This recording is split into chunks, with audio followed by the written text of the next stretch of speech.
Hello.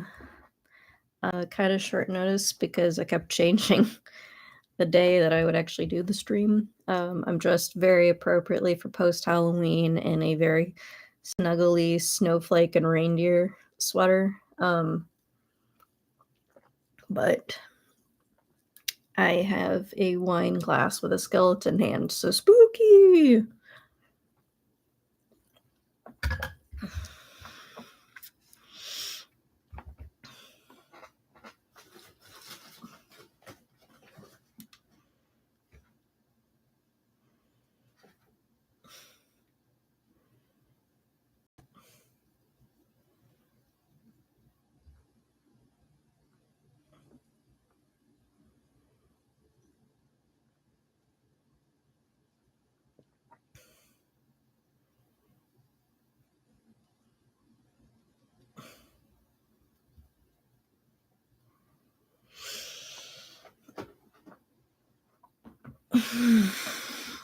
So my plan for this was just to watch some stuff and make it kind of Halloween themed.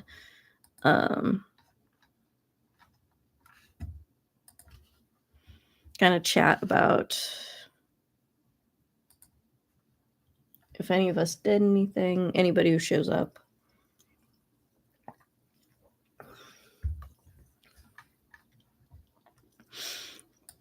So big thing for me, it wasn't directly on Halloween, but the weekend leading up to Halloween. So the 25th, 26th, and 27th. 25th was my anniversary with my boyfriend, so that was a day of lots of stuff. Going to the movies, eating out. And the very next day on the 26th, I was in a shadow cast of the Rocky Horror Picture Show, which I have been every year minus 2020 since 2016. I was Eddie, so I was really only had one major scene, but I was kind of like hopping around and jumping around and riding a tricycle as my motorcycle for an entire upbeat, fast-paced song. So I was pretty exhausted. And then the day after that, back on the 27th, it was my birthday. So I had a lot of adventures in October. Halloween, I didn't really do anything. I got the day off. I actually, no, that's not true. Halloween, I spent the entire day editing my reaction to the thing to try and get it up that night, and it still pushed over into November 1st, and it was blocked immediately because Universal fine was showing Jaws, but kind of deciding to be assholes about the thing, I guess. But it's disputed, so we'll see how that goes. Because I was gonna stream that night was my plan. That was gonna be my big Halloween thing, was streaming on here, but didn't quite work out.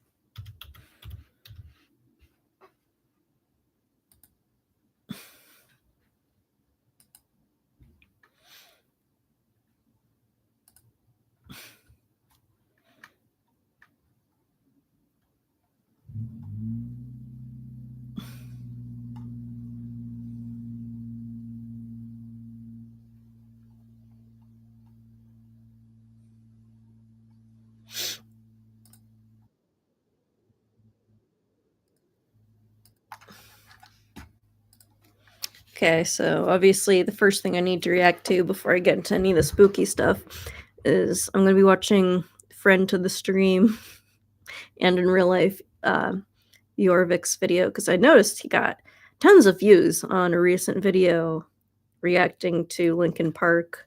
So obviously I gotta share that.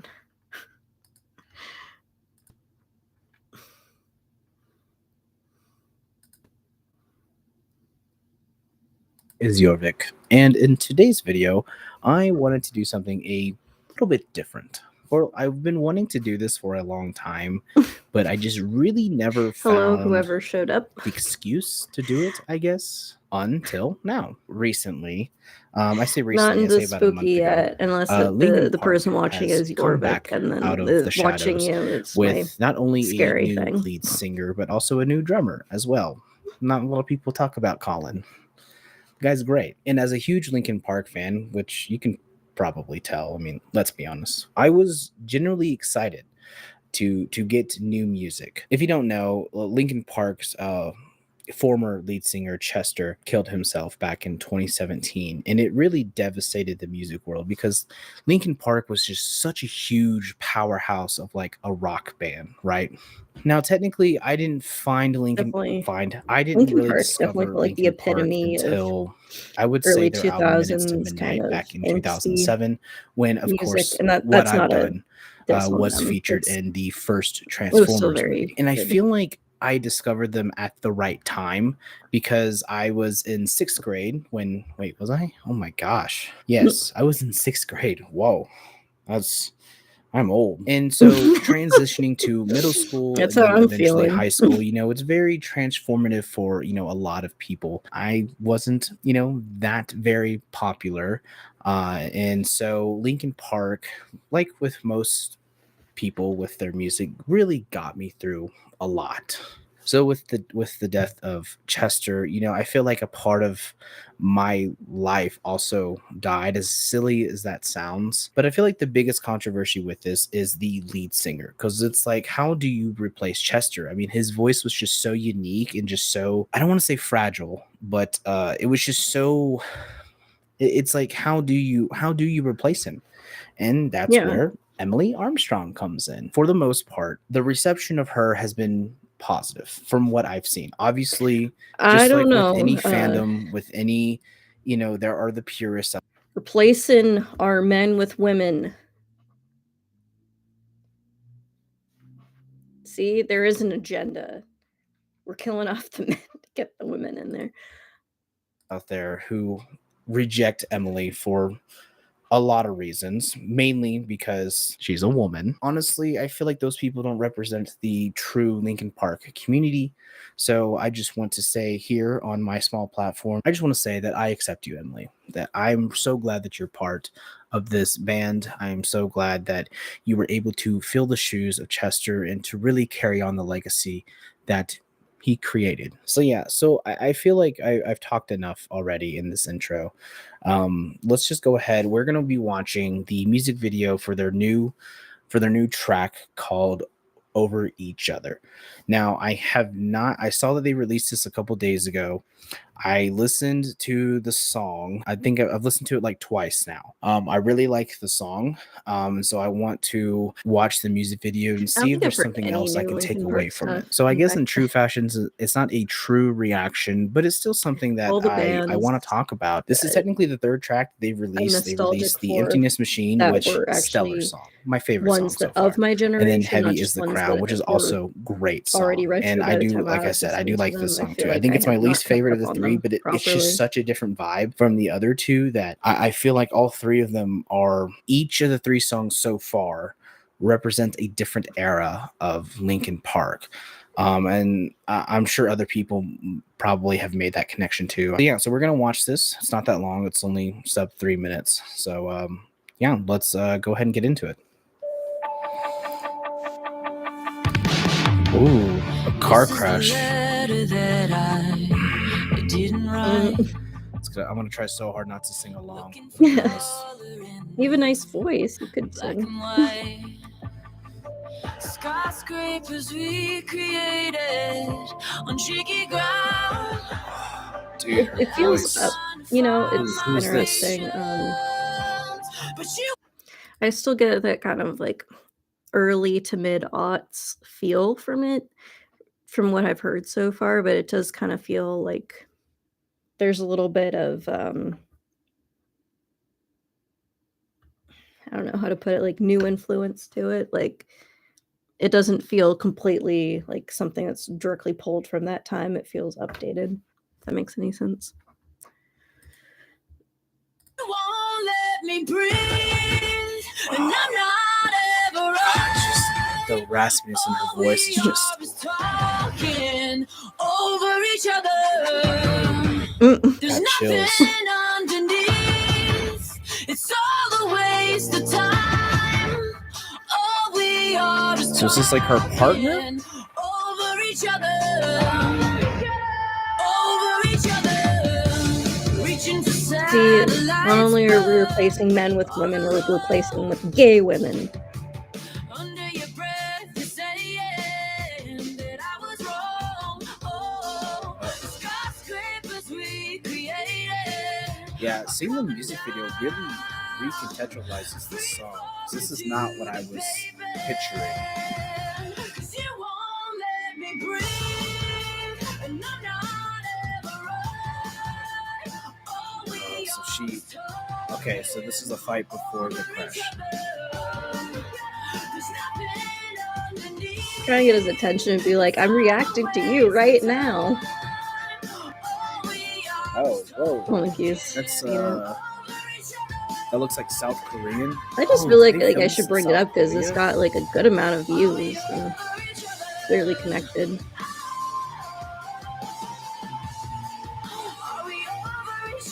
Yeah, I saw the South Korean flag. I can't go to sleep. I lie awake at night. I'm so tired of talking over each other. Oh, So say what's underneath. she's dead. Mm. Whoa. See your side. We don't have to be talking over Oh. each other. It breaks my heart. Oh, and she's still alive too. Oh, that's so sad. Mm. Oh.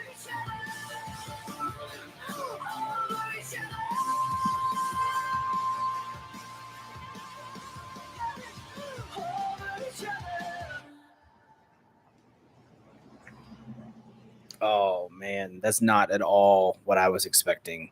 Oh my gosh, dude, I love her voice so much. It's just, she just has. Look, there are plenty of great women artists out there. I mean, obviously not just in the pop genre, but in the rock genre as well. Two that really comes to mind as of recent is obviously Courtney LaPlante from Spirit Box, who I've seen them live. They're incredible. And I'm probably going to say her name wrong, but Tatiana Shmyluk from Ginger. They're Ukrainian, so I apologize if I mispronounced her name. Man, I think Emily just fits right up there. And if you haven't listened to their other song, I feel we can go and watch the other videos too and just kind of knock all three of those songs out, because her voice, just the way that she growls, is just so just, oh my gosh, dude, it gets chill. I get chills. I don't know what it is. So, from what I'm hearing, he thinks it's very mid. I think it's mostly because, and I'm gonna get real here for a second, so I apologize. I just think that Linkin Park was just such a big part of my life that that when they them coming back, I think them, wow, did not expect that. I think them coming back has healed something in me that I didn't know was broken, apparently. Oh, Oh, I can see fuck. why it's got a lot of views. Hello, two people.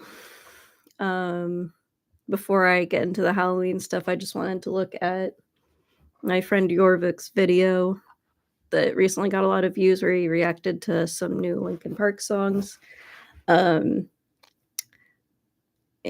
yeah, I was gonna, if he came in, I was gonna tease him. Oh, it's part of the Halloween thing. Ha ha ha. But welcome to viewers. I will be starting a special public domain horror stuff, so I don't get in trouble streaming it shortly. If you are a subscriber and can use the chat, go ahead and guess what you think I might be showing. Unless you saw me flash it on screen accidentally already.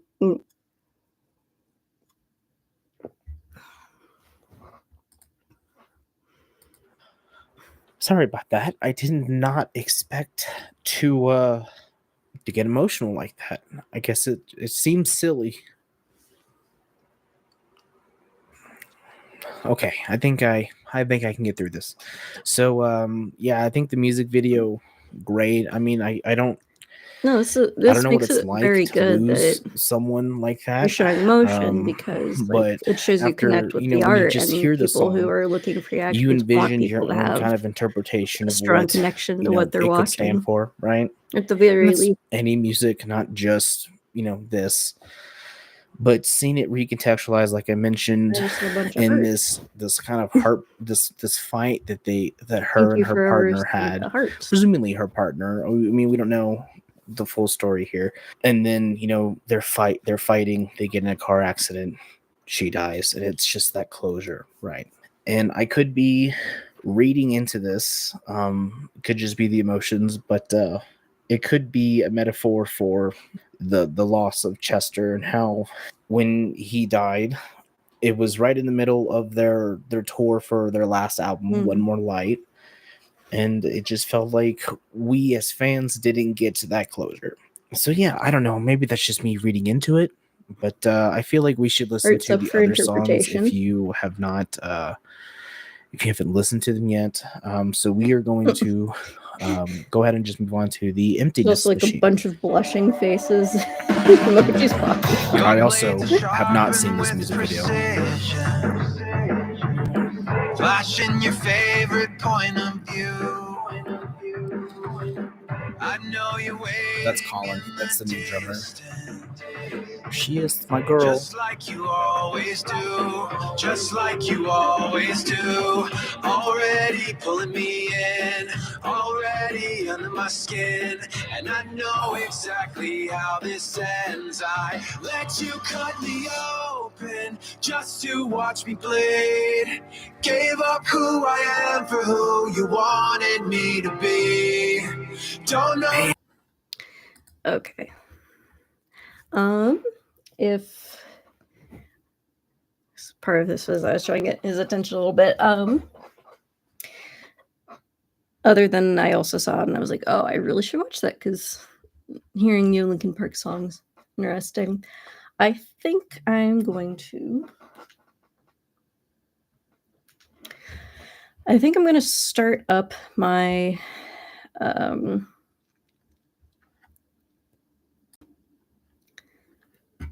stream. Get this together. Yeah.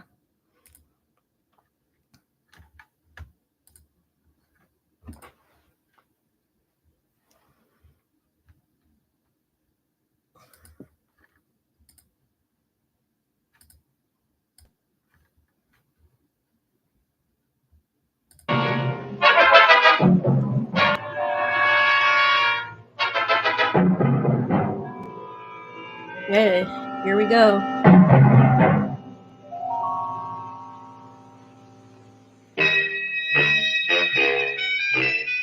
My name is Sergeant Joe Fink, working the 24-hour shift out of homicide. And this is my workshop, the part of town that everybody knows about, but that nobody wants to see. Where the tragedies are deeper, the ecstasy's wilder, and the crime rate consistently higher than anywhere else. Skid Row. Skid Row.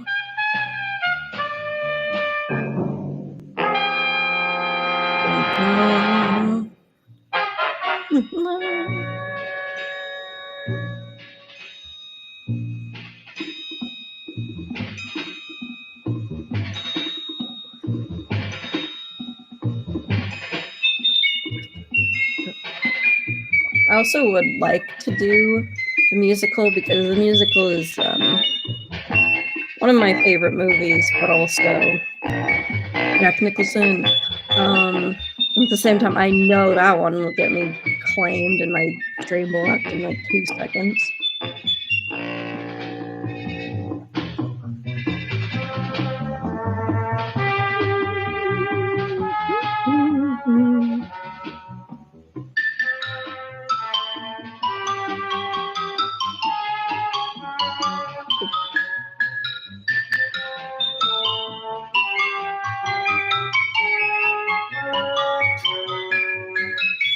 Roger Corman, the king of Cheapor. The most terrifying period in the Cheaply history named of my flower. feet began in a little rundown floor shop called Mushnick's. Mushniks. Good morning, Mrs. Shiva. How's things today? Oh, the same as usual, Mr. Mushnik. My sister's nephew Stanley died in Little Rock, Arkansas. Oh, what happened? He got blown up. Who knows how? That's nice. Well, you would like, maybe as usual, some flowers for the funeral. That's nice that he died. I thought possibly because I always give to you all my funeral business, maybe you should possibly give to me a little cut rate. Look on me, Mrs. Shiva. What am I, a philatelist? I sell on Philatelist. Skid Row nothing but cheap carnations. And I should give you a cut rate. I can't even afford water for the flowers. To my throat, I would be giving a cut. I dreamt I dwelt in my Yeah, this one is a musical too. with vassals. Get up from the back! Mm. Excuse me, Mrs. Shiva. That's Seymour. He's a nice boy. Why don't you let him see? What? Mm. See? Look, here I got a new customer. Brand new in the yellow vest. I should let the cleanup boy, but I can't even afford chase him out right away. Flower as fresh as the springtime Mushniks. Hello? Oh, hello, Dr. Farb. What can I do for you today? Listen, Mushnik, I haven't got much time. Send me over 2 gladiolas and the fern. Excellent. That's 2 dozen glads, 1 potted fern. No, Mushnik. 2 gladiolas and 1 fern. Jesus. You want I should put 2 gladiolas in the pot with the ferns? No, 1 fern, 1 piece. Altogether, 3 pieces. I need it for my waiting room. You gotta make it look nice. Good, So I'll they're drill a bigger hole. lulled into a You full mean you sense want of 2 security crummy before I gladiolas and 1 crummy fern? What mutilate kind of a their decoration mouths. is that? Listen, it's my flower budget for the week. Mushnik. Who can be a dentist on Skid Row? All right, excellent. I'll send Seymour right away. Who am I to argue with science? Make it snappy. Now you are going to get it. Oh, you are going to get it. Look. Seymour Krellboyne?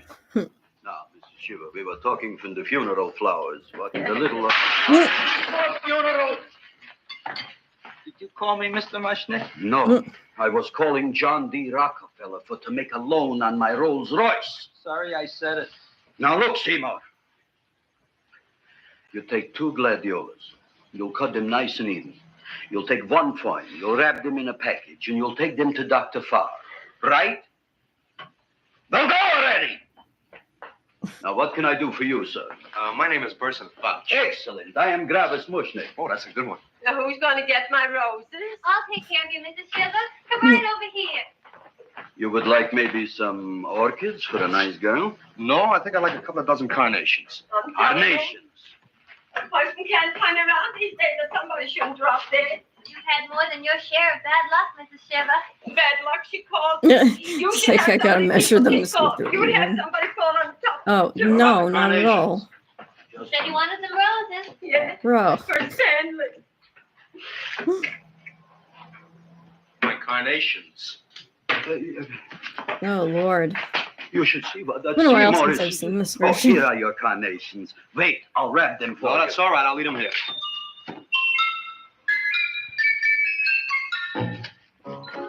Why not? Of course. What else? Oh, yummy. They are all right. Well, I've had better. Well, this is a small shop. Oh, that's okay. You know, those big places, they're full of pretty flowers, expensive flowers. When you raise them for looks and smell, you're bound to lose some food value. I like to eat these little out-of-the-way places. Oh, such a thing, eating flowers. Look, don't knock it until you try it, huh? Look what happened. This is what I was trying to tell you before. Look on him, everybody. Yeah. Look at the quality of his work. I ask you, when I fired him, where is he going to get such another good job? You mean I'm fired? No, I'm electing you president from the United States. Yes, you are fired. Mm, Gravis, you can't do that. Who can't? I didn't mean it. You didn't mean it. You never mean it. You didn't mean it the time you put up the bouquet with the get well card in the funeral parlor and sent the black lilies to the old lady in the hospital. You didn't mean it. But this time, I, Gravis Mushnik, mean it. He means it. But gee, Mr. Mushnick, don't I always try to do what's right? And I'm crazy about flowers. I like flowers almost as much as Audrey does. Excellent, you're fired. Why don't you give him a chance to resurrect himself? I give him a chance to quit. I ain't gonna quit. You're a See if brave my boy, you're cat's fired. working. But that ain't fair, Mr. Mushnick. You know what I'm doing? I'm working on a special surprise plant just for you. I'm growing a plant like you ain't never seen before. Excellent. I can't even sell the It's plants I really got in my shop. vindictive Out, you. and Now, wait a minute. screams at me. He's got a new kind of plant you want to look at. I don't look on flowers, Mr. Yellow Vest. Just like I you. got ancestors in the flower business for 200 years, but I got one shop on Skid Row, one stinking shop. I don't even like flowers. You don't understand what I mean. Look, I've eaten in flower shops all over the world. And I've noticed that the places that have the most weird and unusual plants do the best business. See? See? See, What is this, a tango? Mr. Mushnick? All right. Explain me more. Well, I remember one place that had a whole wall covered with poison ivy. And people came from miles around to look at that wall, and they stayed to buy. The owner got rich. No, he scratched himself to death in an insane asylum. Oh, that was my cousin Harry. All right. Kind of like the gum wall, but even worse. All right. You go home and you get this fancy schmancy plant and you bring it back here. And if Mr. Yellow Vest Fouch says it's a draw, you still got a job. If he don't, out you go to both of you, right? Don't worry, you'll like it. You'll see.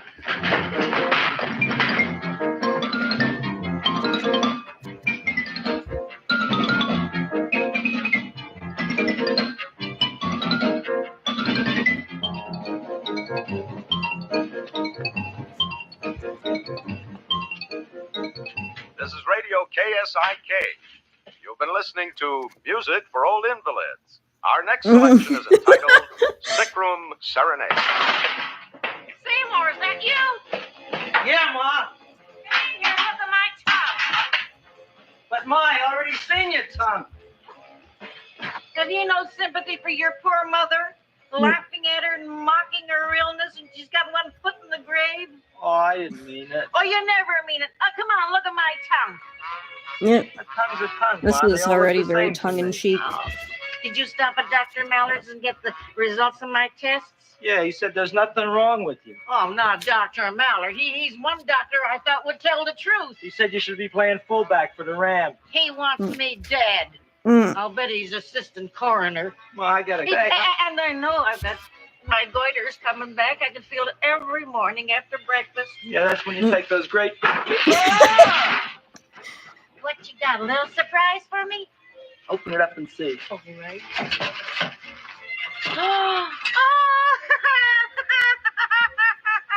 Dr. Slurp Saddle's famous tonic. Wait here. To be taken internally or externally for pain and neuritis, neuralgia, headache. If hit by a truck, call your physician. Oh, the greatest present ever. Alcoholic contact, 98%. Woo! Oh, Seymour, you'll never know what this is going to do for me.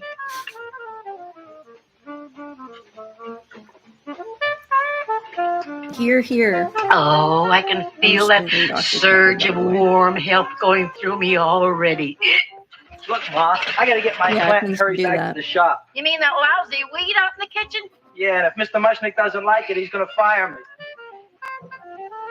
Apparently, my hearing's going out on me. I get the distinct impression it's your job security. Depends on what Mushnick thinks of that thing. Gee, it looks worse than it did this morning when I went to work. I wish I knew what to do with it. Well, if you asked me, I'd pitch it out in the trash. I don't like my house cluttered up with rotten vegetables. Look, Ma, I gotta hurry. Can I bring you anything? Oh, yeah. Yeah, you Bring can me use that as the an evening excuse for why news. you're so They're sick. running a self-diagnosis contest. The winner gets to go to Mayo Clinic. Bye, Ma. Bye, son. I'll see you the rosy edge of dawn. Drink to me, oh, beware thine eyes, and I will. Mm. And put this on my bill. Well, here it is, everybody. What do you think of it? Well, it sure is different. It looks delicious, but don't you think it's kind of stale? Well, It hasn't been feeling too well. You call that a fancy plant? It looks like it never spent an LT day in its entire life. I don't care. I like it anyway. You like even skunk cabbage. Yeah. Yeah. What kind of a plant is this, Seymour? Well, I'm not sure. I got the seeds from a Japanese gardener over on Central Avenue. He found them in with an order he got from a plantation next to a cranberry farm. Fine. You don't even know what is this plant you're growing. Well, I gave it a name. What name? Oh, gee. What? You gave it a dirty name? You can't even mention it? Well, I named it Audrey Jr. You named it after me. Oh, really? Well, that's the most exciting thing anyone's ever done to me. Done Poor to kid. I don't think it's so much I should keep on spending $10 a week on your salary. But Gravis, he named it after me. I know, and if they keep it, they'll name it Mushnik's Folly because I'll be in jail for non-payment of taxes. Are you crazy? Audrey, You. That's probably the only plant of its kind in the world. Don't you realize if Seymour can nurse that thing back to health, you'll have people coming here from all over? You think so, you found? I know so, you mushnik. Now, that's all I'm saying on the subject. Besides, I've got to get home. My wife's making gardenias for dinner. Good night, you clown. Good night. And I'll see you tomorrow. Crazy about kosher flowers. He's a nice man. Maybe he knows what he's talking about. Maybe he's not so stupid. I'll tell you what I'll do. I'll keep you and this Dumbbell Jr. for a week. If you can nice it back to health, you both can stay. If you Dumbbell can't, Jr. You're both fired. Oh, gee, thank you, Mr. Mushnick. Don't feel sad, Seymour. Don't waste your pity on me, Audrey. I'm not worth it. Who says you're not? Who says you Everybody. weren't worth my pity? Yeah, I know. But I think you're a fine figurative of a man, and I know that Audrey Jr. will be the sweetest thing in the whole wide world. Well, I don't know. I've given it every kind of fancy fertilizer and atomic plant food and distilled mineral water you can buy, but it just gets sicker and sicker. Don't worry. You're going to be another Luther Glendale, Pasadena. Burbank. Good night, Seymour. Night, Audrey.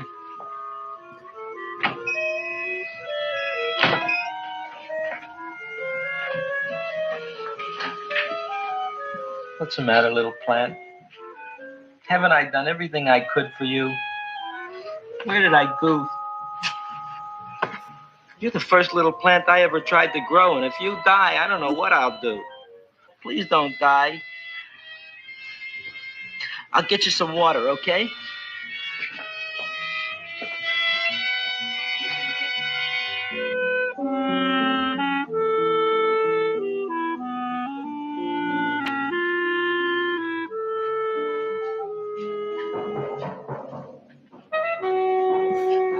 Oh, gee. You opened up just like you do every night at sunset. I wish I knew how to make you grow. Here, let me move this out of your way so you can breathe. Ow! Ow! Hey, what happened? How come you woke up? Blood? Blood. You like blood? Oh, you must be kidding. I feel like this was made out of like a We'll Nerf see. football. Not obviously not Nerf, like because it wasn't foam, but like kind of a stacked ball that was just cut in half. I don't know what I'm doing for you. I like how quickly he accepts it in this version. He's just like, "You like blood? Okay, well I guess this is what we're Who doing." would have thought it? Well, I guess there's just no accounting for people's tastes. Yeah, Audrey likes you. You're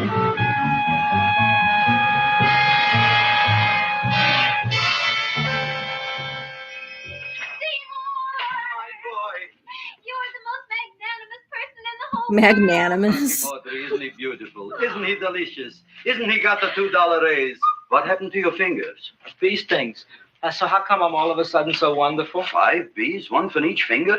10 bees. Did you say I was getting a $2 raise? Correct, my very excellent Seymour. 10 bees. What did I do now? Don't you know what you did? Just look. Oh, boy, look at that. It grew. It's almost a foot long. Isn't it empirical? It grows like a cold sore from the lip. Oh, hello, young pretty ladies. What can Gravis Mushnick do for you? Well, we saw your sign outside. About the Audrey Jr. So we thought we'd come in and take a look. Well, give a look. That makes 4 people a day who've come in just to look at it. Oh, Dick, Shirley. Is that just too much? Oh, what kind of plant is it? It's an Audrey Jr. Where was it you got in trouble with 10 bees? Well, is that all? I mean, doesn't it have a scientific name? Yes, absolutely of course, but who dizzy. could denounce it? You would Oh, like maybe to buy something. Well, we don't have any money except $2,000. What? But that's just to spend on flowers. So we don't have any of our own. Isn't that a drag? You got your Yeah, it is a $2,000 drag. just to spend on flowers? That's right. Who died? The Chamber of Commerce? Well, we're from Cucamonga High School. We're building a float for the Rose Bowl parade, which is made out of flowers. Thousands of them. And we're on the committee that picks the flowers and then Audrey glues on the Jr. flowers. be on your float, Gee, that sure is a mad plan. Wow. which I don't recommend, Seymour here but invented it. He did. Thousands of Girls, please don't damage the horticulturist. Mm. Tell me, how come you don't buy all these thousands of flowers from Gravis Mushnik? My flowers got something the others don't. What's that? They're cheap. Well, gee, if your shop is good enough like to this develop the movie. Audrey Jr., I guess it can get us everything we need. Yeah, we'll talk it over with the rest of the committee. Well, we Excellent. gotta run now. Bye, all. Bye, Seymour. Bye. Bye, girls. A son. A son. Look, Audrey. I got a son. Oh, gee, Mr. Mushnick. What, Mr. Mushnik? I don't want you should call me Mr. Mushnik anymore. I want you should call me Dad. Okay, Dad. yeah, can you that help Mom figure out why she's Seymour such a Krelboy. hypochondriac? Come over here, my son. I want to talk on you about the future. Look on this fly trap. Look on it.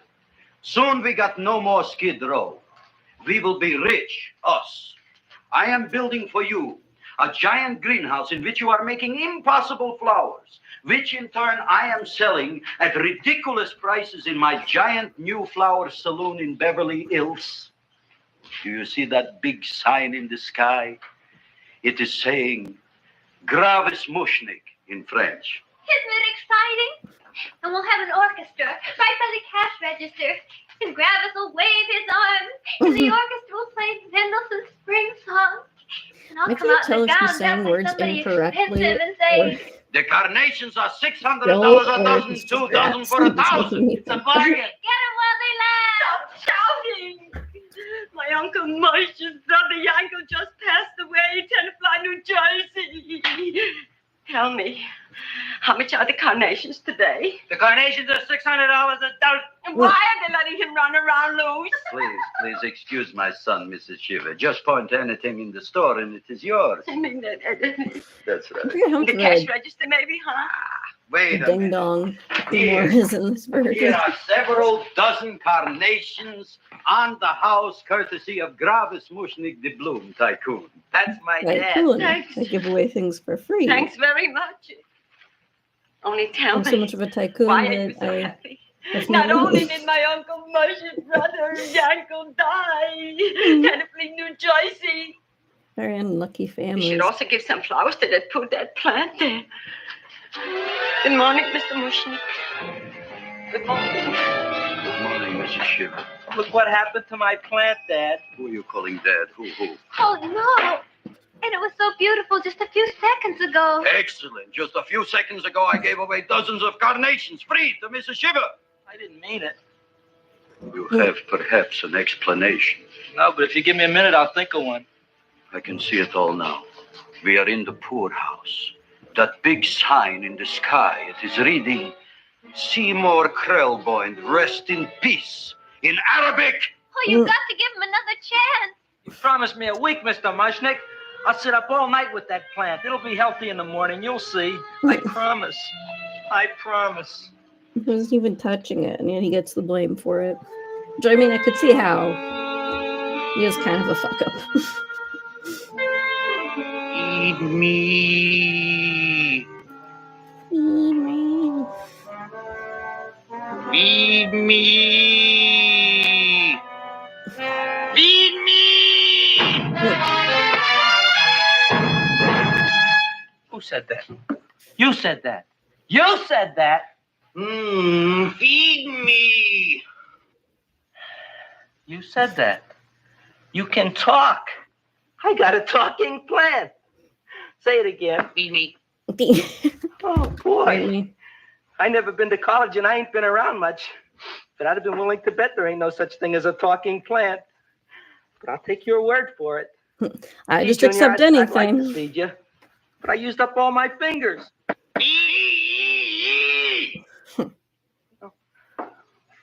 I would love Look to at see me, I'm this all one cut to sing like, pieces. But feed me, maybe I can Seymour. find another drop here someplace. Feed me. Feed me, Seymour.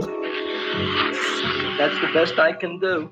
More. But I'm already anemic. Feed me more. Gee, Junior, You're a little I'd be happy to give you demanding, anything I Mom. got, but I got to keep a little blood for myself or I'll be in worse shape than Mom. I'm sorry, Junior. Well, I'll go for a walk. Maybe I'll think of something.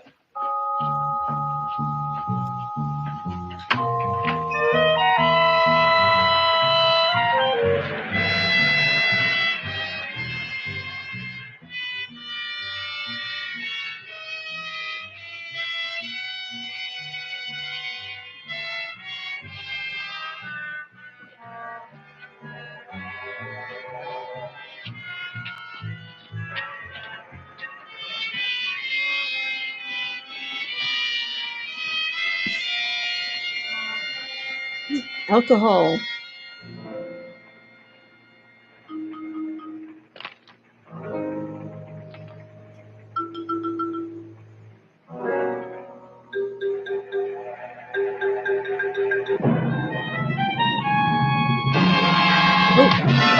Oh.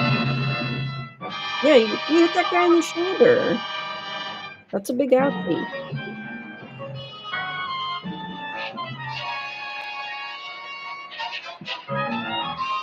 What?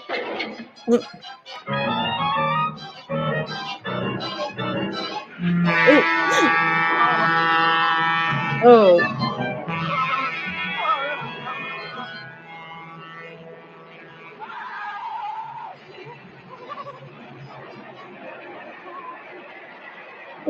There's a lesson here.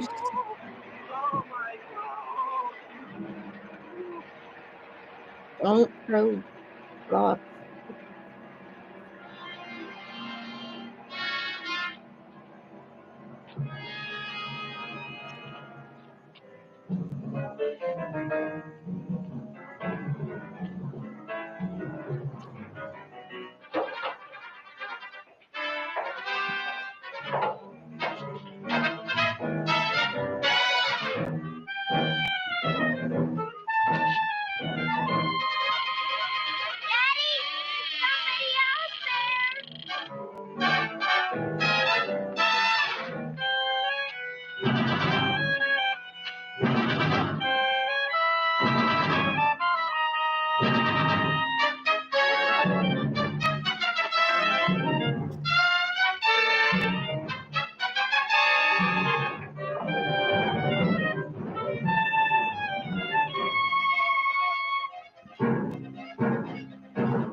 Eat me. Look, Chowhound, don't bother me. I got problems of my own. Feed me. I'm sorry, pal. I'm fresh out of blood. Talk to somebody else. I'm hungry. I don't care what you are. Can't you see I'm knocked out? I just killed a man. I'm a murderer. You think it's fun to be a murderer? You think it's fun to Actually, Audrey pull around Jr. a would sack think full it's of fun to be a murderer. food? Oh, no, Junior. What kind of guy do you think I am? I'm starved. Maybe just a snack.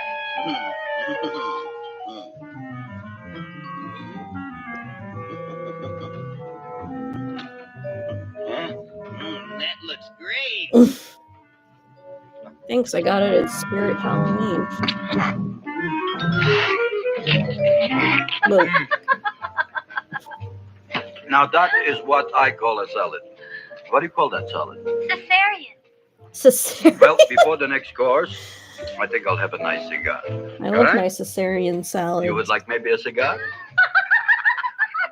You don't smoke cigars. What am I thinking about? Where are the matches? Oh, you know what I found? What? I'm looking for the matches, and I found I left the money in there. Like, So I've seen this version before, but it's been a long time. Is Audrey not Here's your involved mock with the chicken leg. dentist in You this don't one? have any or- money? So what else is new? all right. I made a mistake. After all, a man is entitled. Go on, this is your story. I'll wait for the punch. Don't get smart with me, girlie. I'll have you know that in my shop in the cash register, I'm having the total day's receipts, which is summing up to more than $9. You'll bring the rest of the food, then I'll go to the shop and get the money. You know, from what I understand of this movie is it was made Now in look just here, Buster. One of a you is very going to go short down span of right now and time, get the loot, like while the other one stays Roger here Corman and until maybe the even first one gets the back. screenwriter. If It was you get kinda what like I mean. the idea of how quickly they could make a movie in a short amount of time. You are holding All of this was made right? All right. on like a micro budget You eat up, Audrey. and rushed so I'll be fast. back in And a it flash was with pretty the amazing cash. how well it came out together. Like, you have some good performances in here. People like who get what they're doing, like what kind of characters they're playing, and it's clear that they're having fun. It's not just like bad acting. And, like everyone seems to be aware of how kind of campy and scary it looks, but they're just playing it like they're in the situation, but also some comedic timing to it.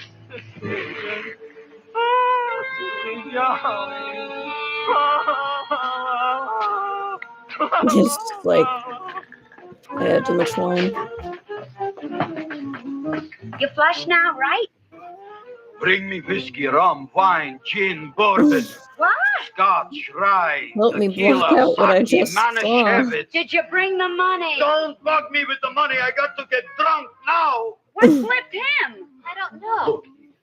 Here, take it. Bring me anything. Bring me everything. Creme de menthe. Everything you got. Okay. Travis, what happened? Don't ask. You look like you've seen a ghost. Ghosts I could handle. Don't ask. Why don't you tell me? Maybe I could help you. Help I you see couldn't. like booths kind of behind her, but I swear this It'll just calm looks your like aggravation. the restaurant was shot inside someone's home. My own shop.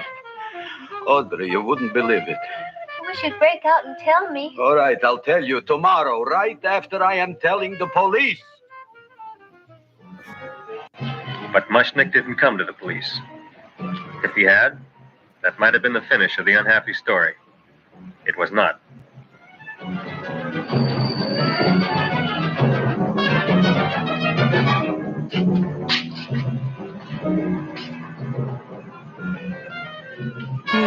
He's gonna see how big it is and then get greedy. Hi, Travis. $85 with the business already, and we barely opened. What I tell you? You wouldn't be interested in selling a half interest in this place, huh? Mr. Mushnick, we talked to the committee, and they said we could use your flour on the float. And guess what? We're going to feature Audrey Jr. Right on top. So all our classmates could get murdered. Oh, won't the people just eat it up? Eat up the people. And we're going to have the big part of it open, so she can sit in it. Who? The queen, with her crown and scepter. She'll be so cute. Oh, you can just eat her up. Eat up the girl. Oh, there's dinner. You will. I got a toothache. Leave me alone. Come Oh my God, I got a toothache. And I So he has a toothache, and that's where the dentist comes into play. Now, Seymour, talk on me. I got a toothache. What do you want to talk about? That plant, is that a nice subject for to talk? The plant is great. It's 4 times bigger than it was yesterday. I saw. How come the Yeah, plant is now a so hearty big? meal of a I don't know. large human man. But look at all them people out there. We only been open a half hour. We already done $70 worth of business. 85. Now look, Seymour. You gave this plant a fancy name, Audrey Jr., but I want to know right now, what do just people call it? Well, it's a cross between I a don't know. Butterworth and a Venus flytrap. Venus flytrap. And what are the habits of this Venus flytrap? Well, the book says it eats insects. It eats them 3 times in its life, and then it's full grown. Excellent. And how many times is this one eat? Well, once or twice. You don't remember? Well, this is kind of an unusual type flytrap. That is a possibility. May never eat again. I don't see how it could get any bigger. Then you think it don't need any more flies? Yeah. Oh, my tooth is just killing me. All right, excellent. You run along to the dentist. I'll take care of things here. Thanks, boy. Kravis, we've got to order more flowers. Tons of them.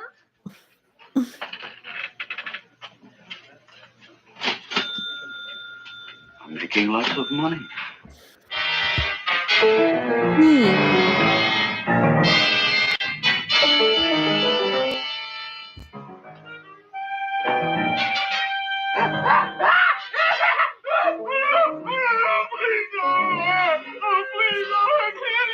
It's the cringe pull match. Just his mouth stuff. That'll teach you to keep your bill up to date, you deadbeat.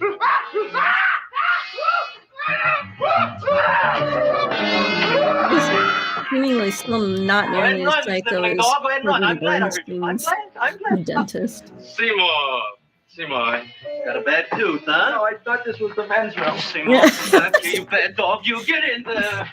Your face now So, looks you are the young man who ruined my gladiolas, huh? Sit down. Come on.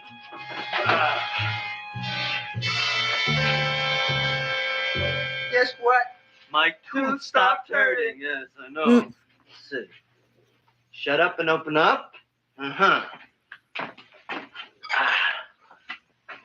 He'll be your dentist. Does that hurt? Yeah. He's Good, got haven't a felt anything talent yet. for. Huh? Get over here. Seymour, who is the dentist here? You or me? I'll find that tooth. Mm-hmm. Uh-huh. Look at that stalagmite. But don't worry, it's going to be an easy one, Seymour. I won't even use Novocaine. Oh, you broke the mirror in my mouth. Well, don't tell me about it, stupid. Just swallow it. All right, yes. Let's see now, Seymour. See, I'll have this one, and that one, and I have to have this one, Seymour. It's only one, too. Seymour, who is the dentist here, you or me? Are you practicing dentistry without a license? No. All right. Uh-huh. Let's see. Oh, shh. Seymour, Seymour, don't be Look at that. Will you Yeah, and look it comes at out that, just Seymour? I that didn't know clean you were in in the an adult mouth. You know, I can't afford an assistant. So I get this ready instant mix. Doesn't last very long, but it tastes good. All right, Seymour. Stay away I don't know how people would still be coming to him. Like, word would have gone out and his practice would have been taken away.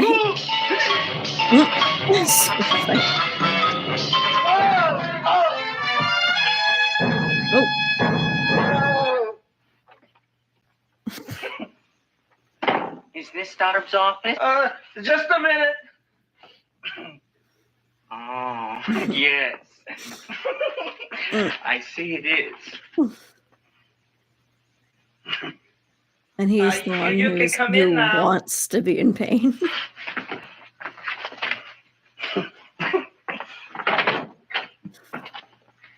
My name is Wilberforce. Wilberforce what?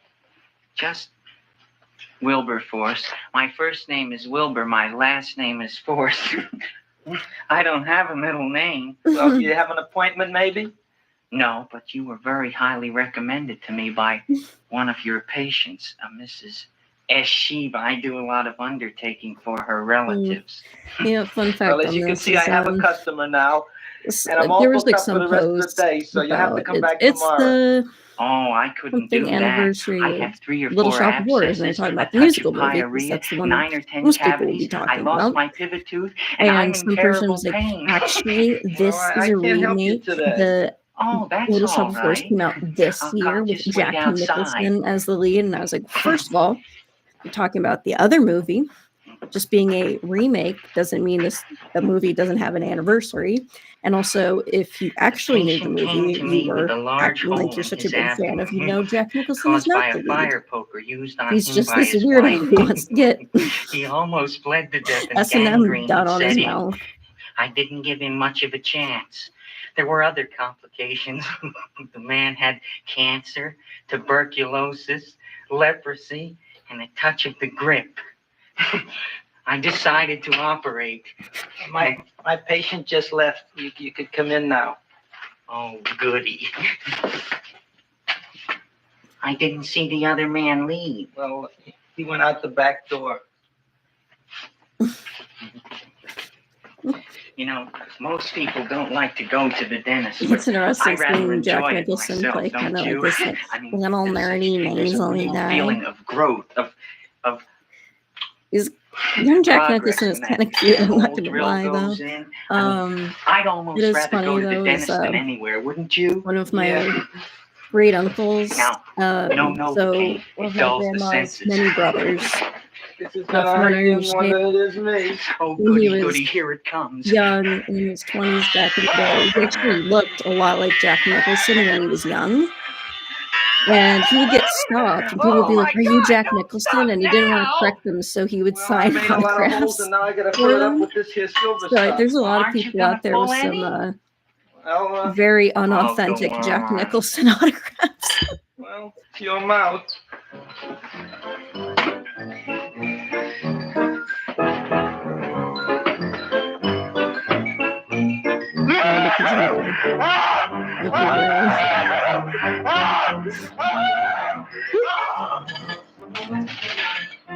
Well, Dr. Farr, it's been quite an afternoon.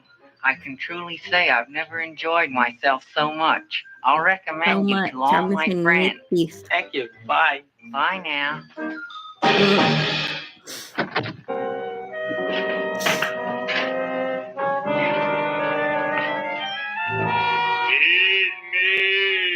Oh, take it easy, Dracula. What do you think I'm carrying here? My dirty laundry?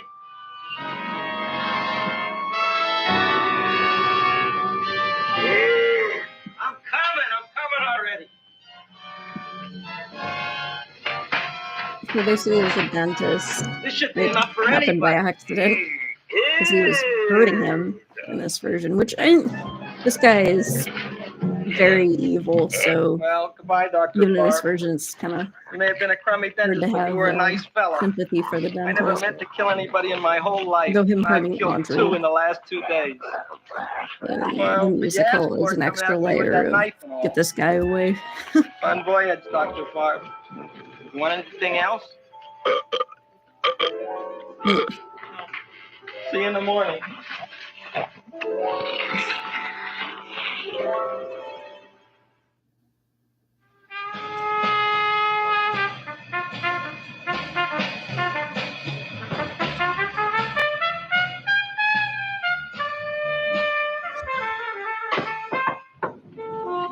Come in.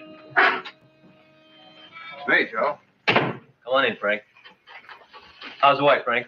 Not bad, Joe. Glad to hear it. The kids? Lost one yesterday.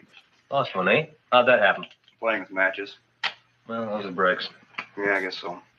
Got a strange one here. Railroad people say they lost one of their best detectives the other night. Oh, yeah? Down by the yards. He was watching the refrigerator cars. Refrigerator cars.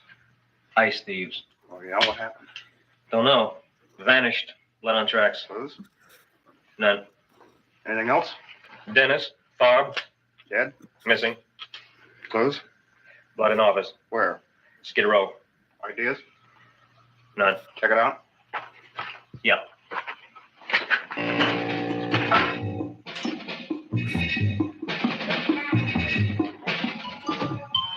Now we are on the case. Officer Frank Stooley and me.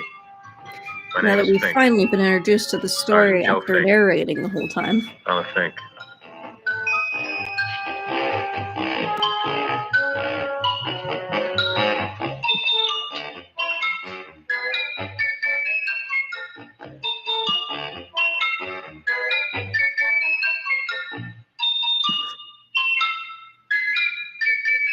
Morning, Mr. Mushnick. Oh, boy, look at that. Hi, everybody. What's up? Oh, my gosh. Ain't it something? It's monstrosity. Yeah. And to think that you did it. Gee, Audrey, you don't have to kiss me. Don't you like me to kiss you? Yes, he does. Yeah, but you don't like to kiss me. Why shouldn't I? Nobody else ever did. Oh, Well, I do not like even you. my mother. You do? You really do? You like to kiss me? Sure I do. Would you like to kiss me again? Okay. Okay. That plant? Oh, boy, you kiss good, Audrey. I guess I just have a good kisser. How did it? Would you like to go out on a date with me some night? When? Oh, he's Sure, I very, would, Seymour. very Anytime. cool. Tonight? Okay. Oh, boy. About that plant. We got the list of flowers for the float, for the rose parade. I can't talk to you now, girls. Talk on Audrey. We got the list for the float. Okay, let's take a look at it. Okay. Hi, what's cooking? Look at my plant.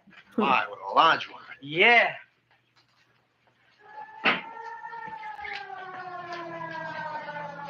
Hello, Mr. Shiva. What's new? Oh, I got terrible news. My nephew Frankie just lost his little boy. Oh, that's too bad. How did it happen? He was playing with matches. Would you like to buy maybe some flowers? Yeah, about 50 cents worth. Well, I'll get them for you. Look at my plant. I'm looking. I see it. Don't look too close, otherwise you'll see all the seams stitched in. Your name Gravis Mushnick? Look, I'm Mushnick Gravis. That's my name. Just want to ask you a few questions. Questions, ask me. Just want to ask you a few questions. I didn't do it. Do what? Whatever. Ever see this man? Man, see picture. Why are you so nervous? You got a guilty conscience? No, why should I? Ever see this man? Man, see the picture. Dr. Farr. So you know him. My dentist. He maybe did something. Disappeared. Blood in his office. The other man, too. Blood in the railroad tracks. And few spare parts. Okay, Dr. Farr is murdered. Is he? No, who knows? Not me. What do you think? He doesn't know anything. Okay, Mushnick. If you hear anything about these men, call our office. Sure, I'll be glad to cooperate with the police. Hello, Aunt Sitting. Oh, isn't it terrible what happened to your boy, Frankie? Those are the brakes.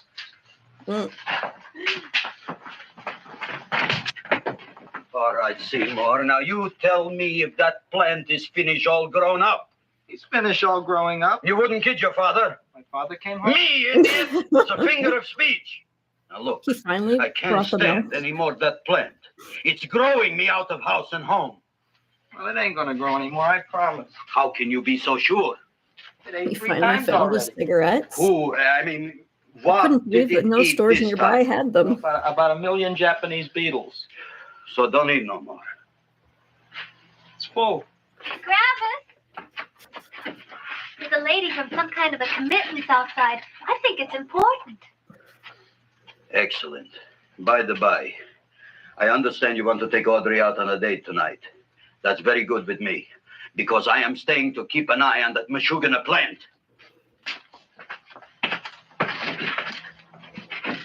Where are we going to go tonight, Unfortunately, Seymour? Audrey Jr. Oh, also I just speaks good. remembered I don't have any money. Knew exactly Well, what he that's said. okay. We could take a walk along the ocean or something.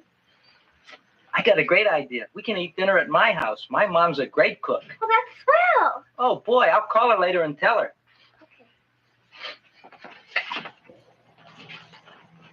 Oh, that's remarkable. You like? I neither like nor dislike anything, my goodness. I happen to represent the Society of Silent Flower Observers of Southern California. How about that? Tell me, who created this magnificent bloom? I did, me. And what might your name be? Seymour Krelboyne with a K. Krelboyne. Krelboyne. Raised it in a coffee can. This? Well, tell me, Mr. Krelboyne, is this a freak or can more be raised from the seeds? We should live so long. Well, I don't think they're going to be any more, Miss... Fuschtwanger. Mrs. Hortense Fuschtwanger. I think this is going to be the only one, Mrs. Fishswinger. Fuschtwanger. Fishswanger? It's probably indigestible anyway. At any rate, I have the honor to tell you, Seymour Krelboyne, that you have been selected to receive the annual trophy of the Society of Silent Flower Observers of Southern California. A trophy? Me? Such is justice. Tell me, We when heard do you all about suppose it. those large buds will open? We heard Well, it through according to what the silent book says grapevine. about the plants that I crossed, they should open in day Rowan, after tomorrow California at here. sunset. Ah, very well. This Then I is shall very return at that time to New-Yorkish. present the trophy. Good day.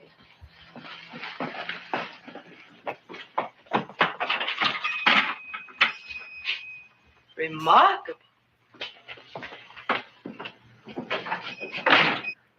Oh boy, I'm gonna get a trophy. Oh, Seymour, I'm so proud of you. Oh, a real trophy, Andre Jr. We can put it on the float In the Rose Parade. Oh boy. Oh, don't look at me. I'm a terrible sight. I'm a complete sea hag. She always says that. Oh, well, it's true. I haven't been feeling very well lately. Audrey, this is my ma, Winifred Krelboing. Ma, this is Audrey Fulquart. She's my girl. Hi, Audrey. Are you hungry? I sure am. I could eat a hearse. Oh, well, sit right down and I'll go get the first course. Audrey Jr. here, would Audrey. also eat a hearse. You want me to take your sweater? Yeah.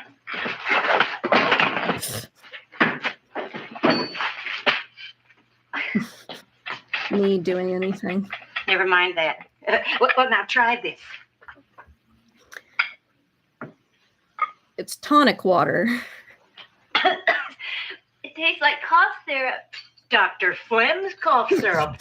A toast? I knew it. To That's Audrey kind of on the right Jr. track. No, there. to Audrey Senior.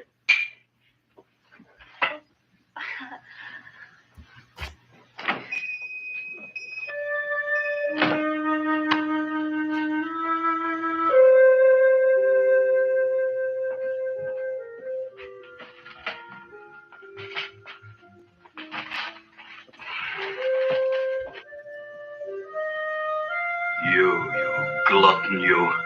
Tonight I keep an eye on you. I don't let nobody get near you.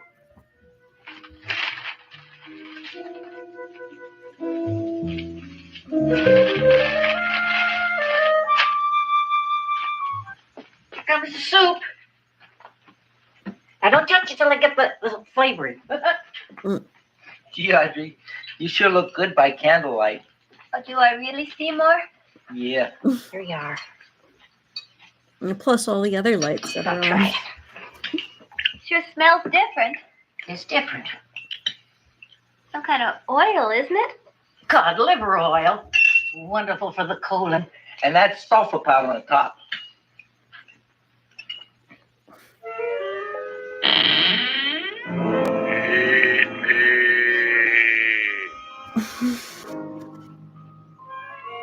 Feed me. I'm hungry.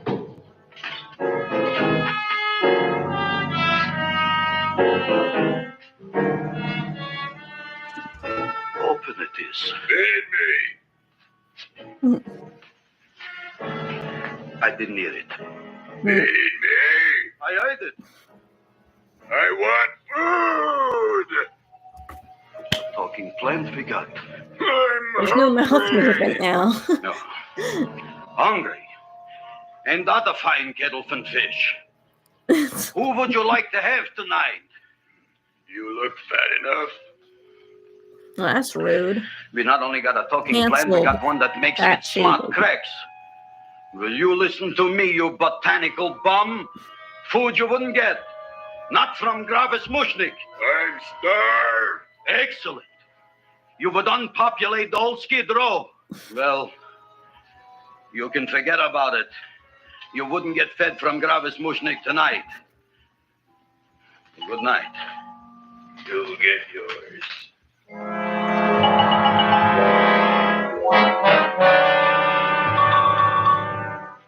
I kind of like this chow mein. If it tastes a little bitter, it's because it's made of Chinese herbs and it's flavored with acromyces and Epsom salts. There ain't another cook in the whole world like my ma. That's what your old man said before the louse ran out on me. You know, if you're going to be married, you got to be a good cook. Maybe you could teach me. Oh God, Me please getting married? don't. Well, he hasn't asked me yet. No, I Go guess ahead. Seymour doesn't Seymour. mind, so. Seymour's too young to get married. Just like Mom. A boy's got to go out and play around a little bit. Go out on the make and have a ball. Gee, Ma, I don't want to have a ball. I want to be with Audrey. No, Seymour. You promised you wouldn't get married until you bought me an iron lung. Well, you've been breathing for years, Ma. Well, it ain't easy. It ain't easy, son.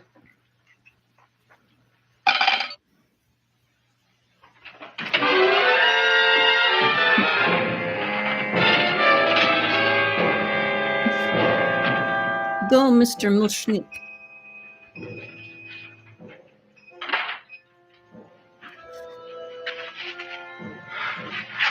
Somebody here. Black Cat, 13th job. Friday the 13th is stupid superstition. All right, you. Come out of there. Don't shoot, mister. I'm old and sick. I wouldn't hurt even a fly. Come out in the light where I can see you. Man, please don't shoot. Please. Please, I'm only Gravis Mushnik. You wouldn't want to kill me. Where would you hide the body? Mm. Don't worry, I'm not going to shoot you. Not unless you try something. Try something? I never tried anything in my life. I wouldn't try anything now. You want my money? Take it. You want I should go out and steal you some more? That's all right, too. I'll do it. Thank you very much. I like your brand of hospitality. You'll excuse it isn't more. I'm only a poor florist. Yeah. We got about $30 here. Come on now. Where's the rest of it? I was in here this afternoon. I saw about 30,000 Until he's people a in bad here. guy because They of the must have scar spent some on money his where face. there ain't no more money. They came Only in to look bad on the people plant. It's have a big those. attraction. Audrey Jr. The plant. Don't try to snow me, Jim. 30,000 squares didn't come in here just to look for a plant. I want it. I don't got no more money, honest. Believe me. Okay, let's try this. 1, 2, 3, 4. No, I ain't got no more money, honest. All right, try it the other way around. 5, 4, 3, 2. All right already. Okay, big bad where? In the plant. In the plant. The big plant, Audrey Jr. Inside the big leaf. That's right, inside. How do you get it open? I'm drawing. Just Audrey knock. Jr. I'm sure this can't show up at all on the screen.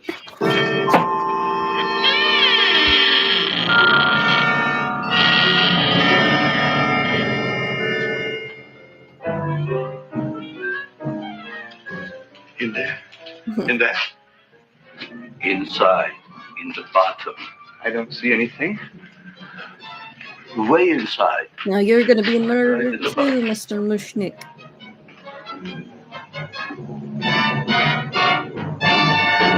Kind of move aside some of the wool. You gotta look really closely. It looks comfy. Boy, what I did. I don't care what you got at the date with Audrey tonight. I am no more sitting up with that no-good Nick plant. But gee, Mr. Mushnik, you don't have to sit up with it anymore. It's all grown up now. Excellent, smart guy. How do you know You it don't think be he's hungry gonna no stop more? eating? Well, because tonight you are staying. Then tomorrow they're coming and they're going to give you a trophy, and then after that we are getting rid once and for all for that plant. Getting rid of it? Why? Don't ask why. Why? The end. Into the garbage can. Aloha. Oy. Yes, Mrs. Shiva. Oh, Seymour, you wonderful plant. Oh, that's all right, Audrey. I'll grow other plants, even more wonderful ones. I know you will. Did you figure out what we're doing tonight? Yeah, we're going to a place full of beautiful flowers. We have to stay here. Yeah. Well, never mind. We'll have a picnic. It'll be just like going to the country. Oh, Did you boy. Get the 3,000 pink azaleas for the arbor and the 9,000 yellow mums for the border. Yeah. And the roses for the front and the back. No, around the back. What do you mean you're going to a picnic at night with that Fulquard girl? Don't you like Audrey, Ma? She's out after your money. I don't have any money. Oh, she's a smart one. She'll latch onto you until you get some, and then goodbye fortune. But Audrey's an honest girl, Ma. Yeah, never trust a woman who's too healthy. Audrey had a bad cold a couple of weeks ago. Oh, a cold, a puny cold.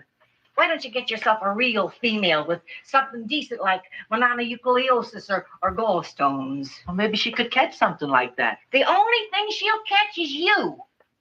and she'd take you off to some shady sanitarium and leave me to chiropractors and faith healers. I know when I'm not wanted. Oh, gee, Ma. Don't feel sorry for me. I'll just find a nice wet alley somewhere and curl up and wait for the end. Oh, please don't die till I get back, will you, Ma? I'll take care of you. I'll always take care of you. I promise. Yeah. Bye.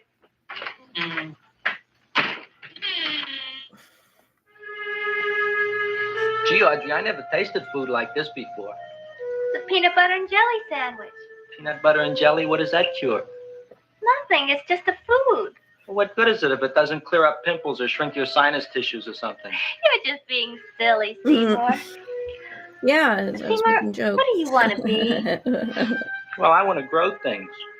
If I had a lot of money, I'd go to the South Seas where they grow the most fabulous plants in the world. Well, that sounds exciting. Yeah, I'd like to go to the South Seas, too. there's no reason why you couldn't go. Would you take me with you, Seymour? Oh, I couldn't very well go without you, Audrey. Why not?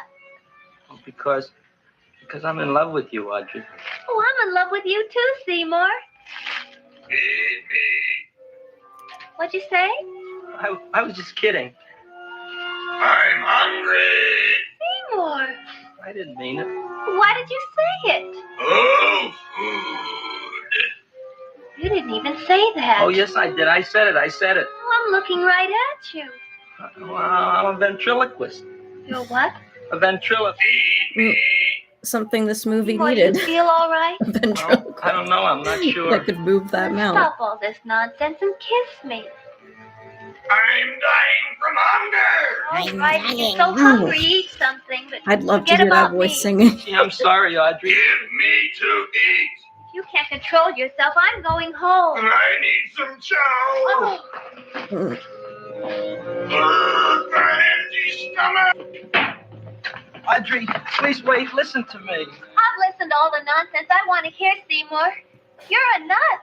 You tell me that you love me, and then you act like a complete idiot. Please listen, Audrey. I'll be able to explain everything soon.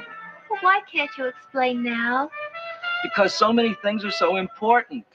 I want to marry you, but I got to take care of Mom. Well, that plant in there is going to make it all come true. Tomorrow they're going to give me a trophy, and I'll be famous. I'll be a big botanist. And then we can go to the South Seas, just like we planned and But all. that doesn't have anything to do with what went on in there. When you're ready to come to your senses, Seymour, then I'll talk to you. Good night, Seymour.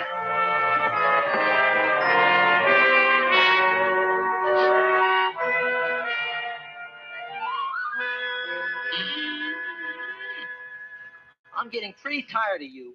I need food. I don't care what you need. Look what you've done to me. You not only made a butcher out of me, but you drove my girl away. Shut up and bring on the food. Don't tell me to shut up. You shut up. Who raised you from a bunch of little seeds? Who fed you all them high-class fertilizers and sat up all night with you when you were sick? Nobody else would have I done made that this for wonderful you. paper. Do you think anybody else would have brought you arrangement I human have beings here. to eat? You're darn right they wouldn't. Well, I've helped you, and you've helped me. Now shut your trap and go to sleep. I'm tired. Crowline. Close your eyes. You are asleep. Open your eyes. Now you will do as I say. Do you follow me? Yes, master. You will go out and find me some food. Yes, master. Now be gone and waste no time.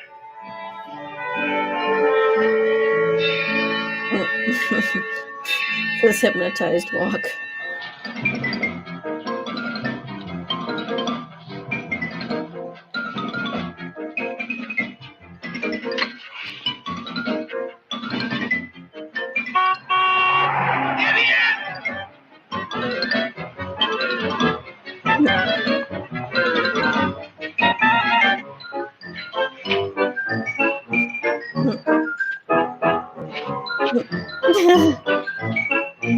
I didn't call for my solicitations.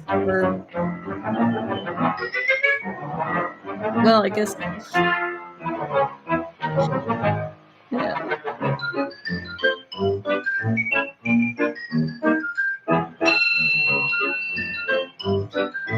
Gosh darn suggestive. My name is Leonora Clyde. How's the rain on the rhubarb? Master is hungry.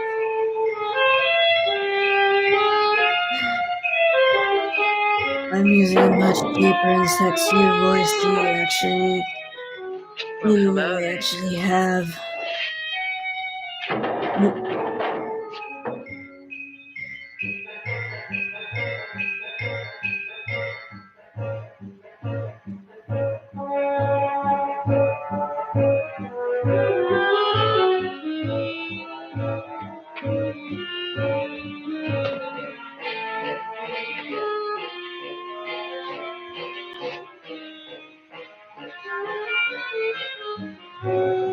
I gotta find food for Master. Food I gotta find for Master. Oh God, is she For getting Master, I upset? gotta find food. Because she keeps Maybe I can hugging him. help. Who are you? My name is Leonora Clyde. I love you. Master wants food. Let Does the this old guy goat look like wait. he's got The money, night is sister? young, and so are we. Master doesn't eat goat. Well, what kind of food does he like? Ooh, that's more like it. Kiss me. Where else is he gonna pinch? What's the matter? Don't you like me? Too bony. Too bony? Nobody ever told me that before. Beef is better than veal. Ah, I guess you're she's such a spared. dodo. What do you call this? Chopped liver? Master would like I more love how fat. she giggled and you Speak didn't for see her mouth yourself, move John. at all. My name is Seymour. My name is Seymour. That's my name, too. Are you interested or are you just wasting my time? Is this like I never young thought Kathleen anybody would Turner? volunteer. Do you volunteer? Sure I do. All right, if you're sure you want to volunteer. All right, my place or yours? I don't care. Well, flip a coin. I don't have a coin. Flip anything, silly. Well, there's a rock. Wet or dry? Wet. Oh.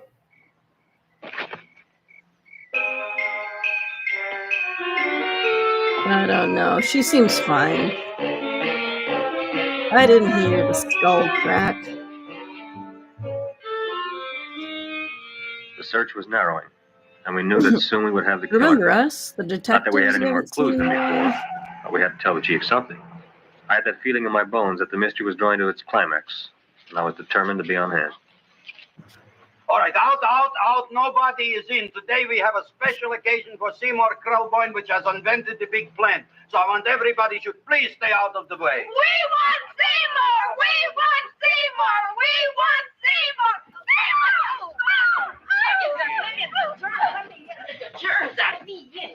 I tell you, this business is worse than being a conductor in a revoluting door. I'll be glad when A this day is revoluting finished. door. Celebration. They're presenting my son with a trophy. Yeah, what'd he do? Run away from home? Please don't look at me that way, Audrey. I want to talk to you. I'm sorry, Seymour. I just don't understand you. I'll explain everything after the ceremony. You, police, what are you doing here? Heard there was something going on here this evening. Just thought we'd come by and keep an eye on things. Look, we don't need no eyes kept on nothing. Everything. The Society of Silent Flower Observers has arrived and sunset is almost upon us. Welcome, lady and gentlemen. We are honored to have you. Still working on those disappearances. We think they were murdered. Hey, look here, young man. That's no way to talk at a time like this. Let me see your tongue. Uh-huh. Now what you got? Just the facts, ma'am. Trench mouth. I know, I had it back in '09. Better have that looked into, Frank. Whatever you say, Joe. Mr. Krelboyne, the sun is going down now, and you do think those buds are going to open. I hope so. Because if they don't, Mr. Krelboyne, we shall just have to present the award at another time. Oh, it's starting to open. Isn't that much? Oh, look, the first bud is open. Oh, that's disturbing. The railroad cop. Look at the rest.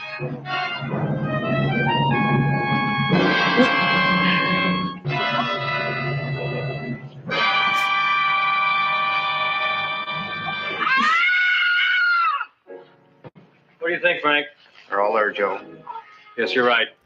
Mr. Crowboy, how do you explain this? I didn't mean it. That's right, officer. He didn't mean to kill them. Am I? Seymour, you promised you'd explain.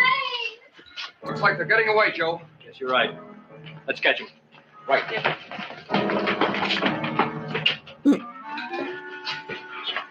Oh, now the float will be perfect. Yes.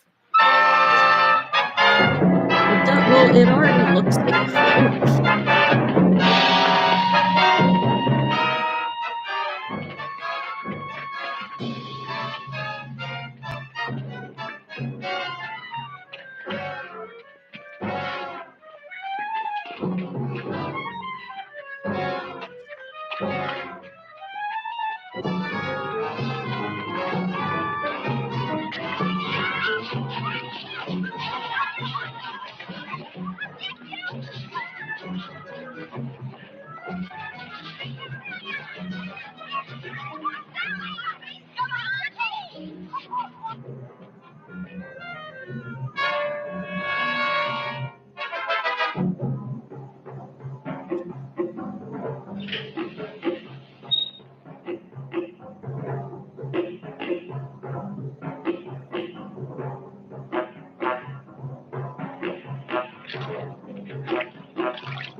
You wouldn't find him here with the toilets.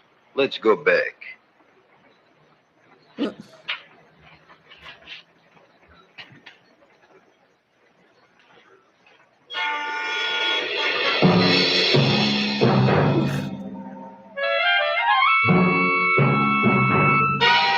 movie's taking itself too seriously. You dirty rat plant, you messed up my whole life. I'll feed you. Feed you some bullets. Huh? I'll feed you like you never been fed before. What? Don't climb in, dum-dum. Oh, well, I guess that worked out fine for him.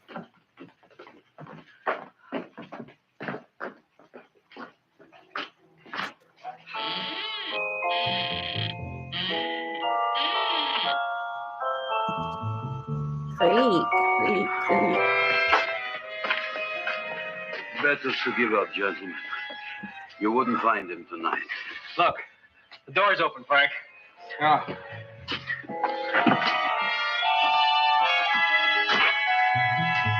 You were such a good boy.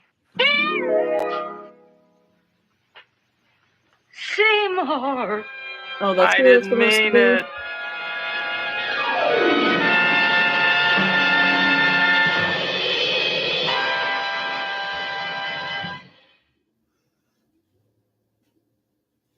Dang.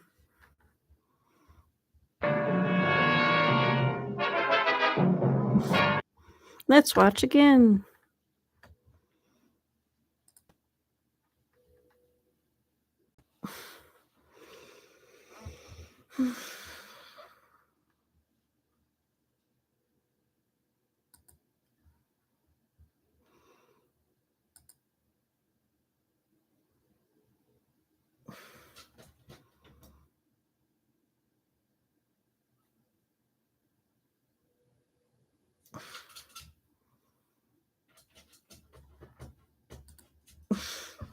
I hear scratching at my door.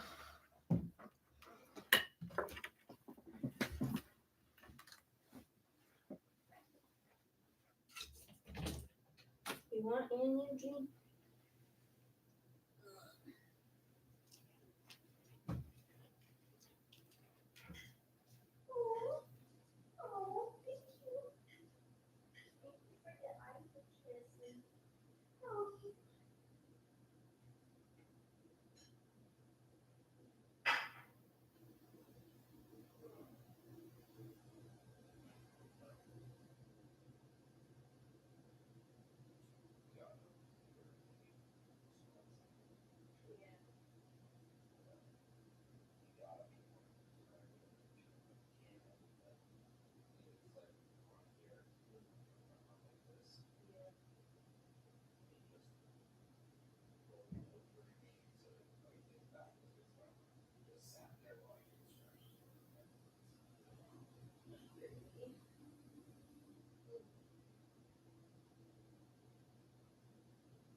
Eugene.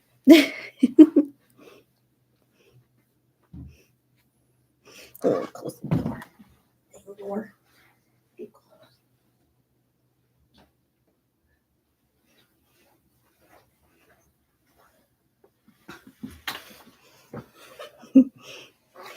Oh.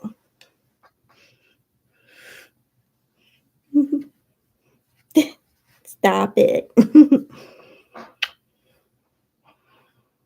Oh. Oh, gee.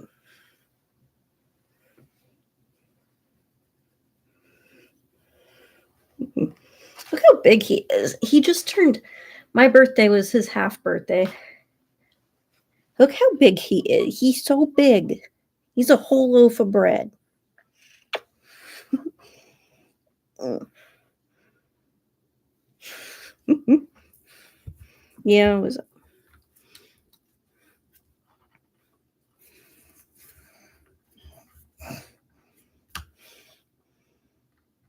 Eugene must touch everything.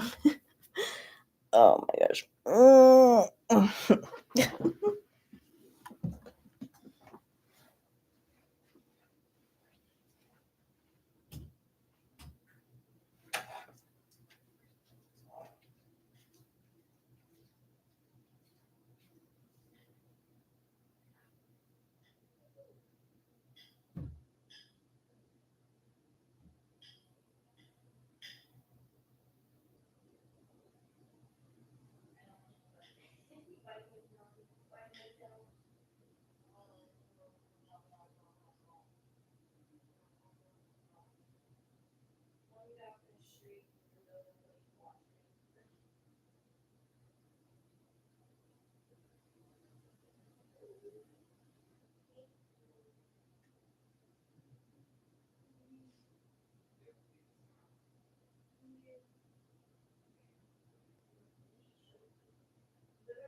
G. Come on, the dope table.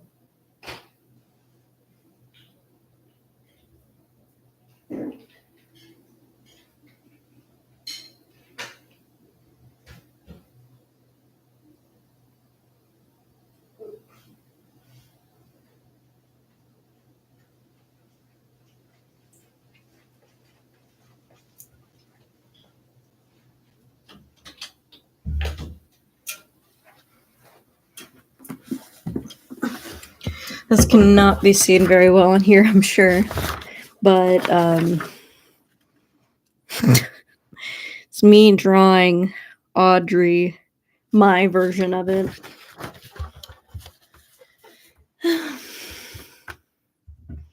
So I grabbed a seltzer water. It's a mandarin orange.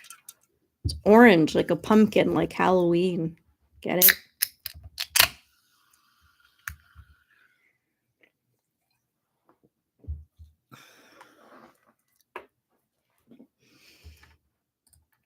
I'm kind of curious.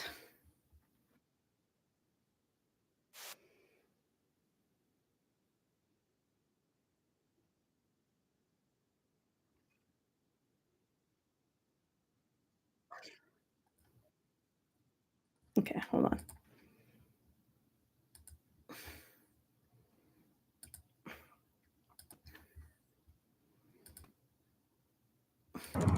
Why the theatrical ending of Little Shop of Horrors is superior. I would like to hear someone else talk about it because I like the happy ending we get in the theatrical version.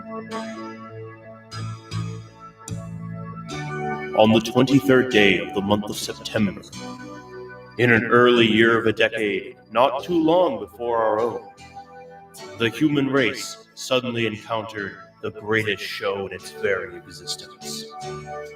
And this terrific show surfaced, as such masterpieces often do, in the seemingly most innocent and unlikely of places.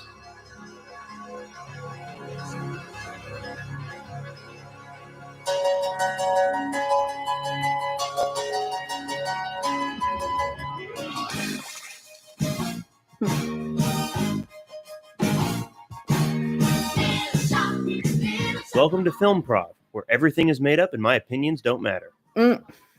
Little Shop of Horrors is without a doubt my favorite musical. It was the first show I ever did in high school, Oh, that's and actually cool. it's what attracted me to joining theater in the first place. And it sparked a love of performing and entertaining that still persists in my life today, hence this YouTube channel. But with a dedicated passion for a piece of media comes the inevitable hot take. The Little Shop of Horrors film was completely justified in changing the ending of the musical, and I Thank prefer you. the film's theatrical ending to the film's original one. yeah, I'm So so before you glad guys someone hop else into the comments and agrees. tell me what an uncultured film bro I am, or before you normies and straights ask, what the hell is this guy talking about? Let me give a little bit of backstory. In 1960, filmmaker Roger Corman realized that he would have a film set rented 2 more days than he needed for his film A Bucket of Blood. Not wanting to waste Well, I it at gotta all, use it. he decided to film an entire Gotta separate stretch that movie on dollar. this set in just 2 days. He ended up with a horror comedy called The Little Shop of Horrors, about a meek florist shop employee attaining fame and fortune by growing a massive unidentified plant named Audrey Jr., I while joked secretly watching feeding that it the movie a bodies lot, of people but at who the die same around time, it. Its for 2 remarkable days, production that story is very aside, impressive it is a work. quaint and charming little B movie, and it eventually gained a subtle cult following across the 60s and 70s. Come the 80s, enter David Geffen and the genius pair of Howard Ashman and Ellen Menken. Yes, that Ashman and Menken. Yes. And these Ashman and Menkens. Mhm. They looked at this humble little B movie and rightfully thought, hey, this would make a really fun musical. Thus, in 1982, the off-Broadway show Little Shop of Horrors was born. This show added a trio of Motown-style singers acting as a Greek chorus, thinned out some of the characters and altered the names of others, and made it so that our giant man-eating plant Audrey 2 could not only talk, but sing with a bassy, jazzy, beautiful voice. Hell yeah.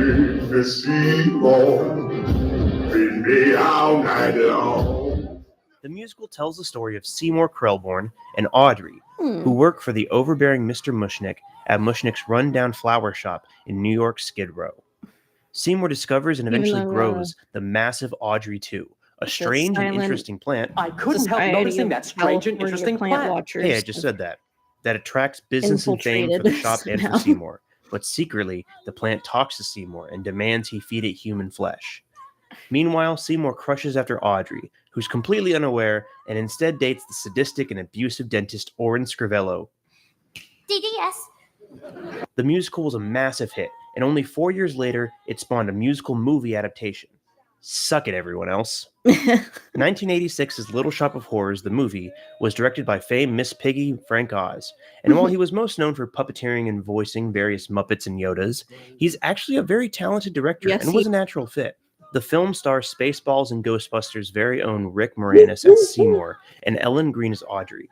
Hell Green yeah. actually originated the role of Audrey in the stage musical as well, and this is actually the first time a movie musical has brought back a stage actor to the role they originated.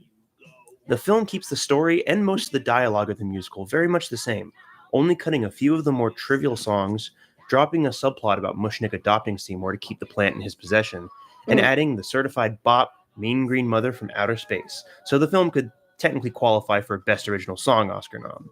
Hmm. However, depending on the version you watch, the film may or may not completely change the ending for the musical.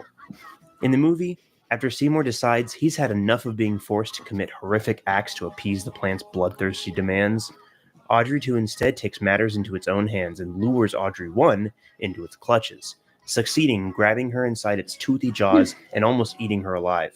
Seymour arrives just in time and saves Audrey. Seymour and Audrey are then approached by a businessman wanting to sell little Audrey 2s across the country.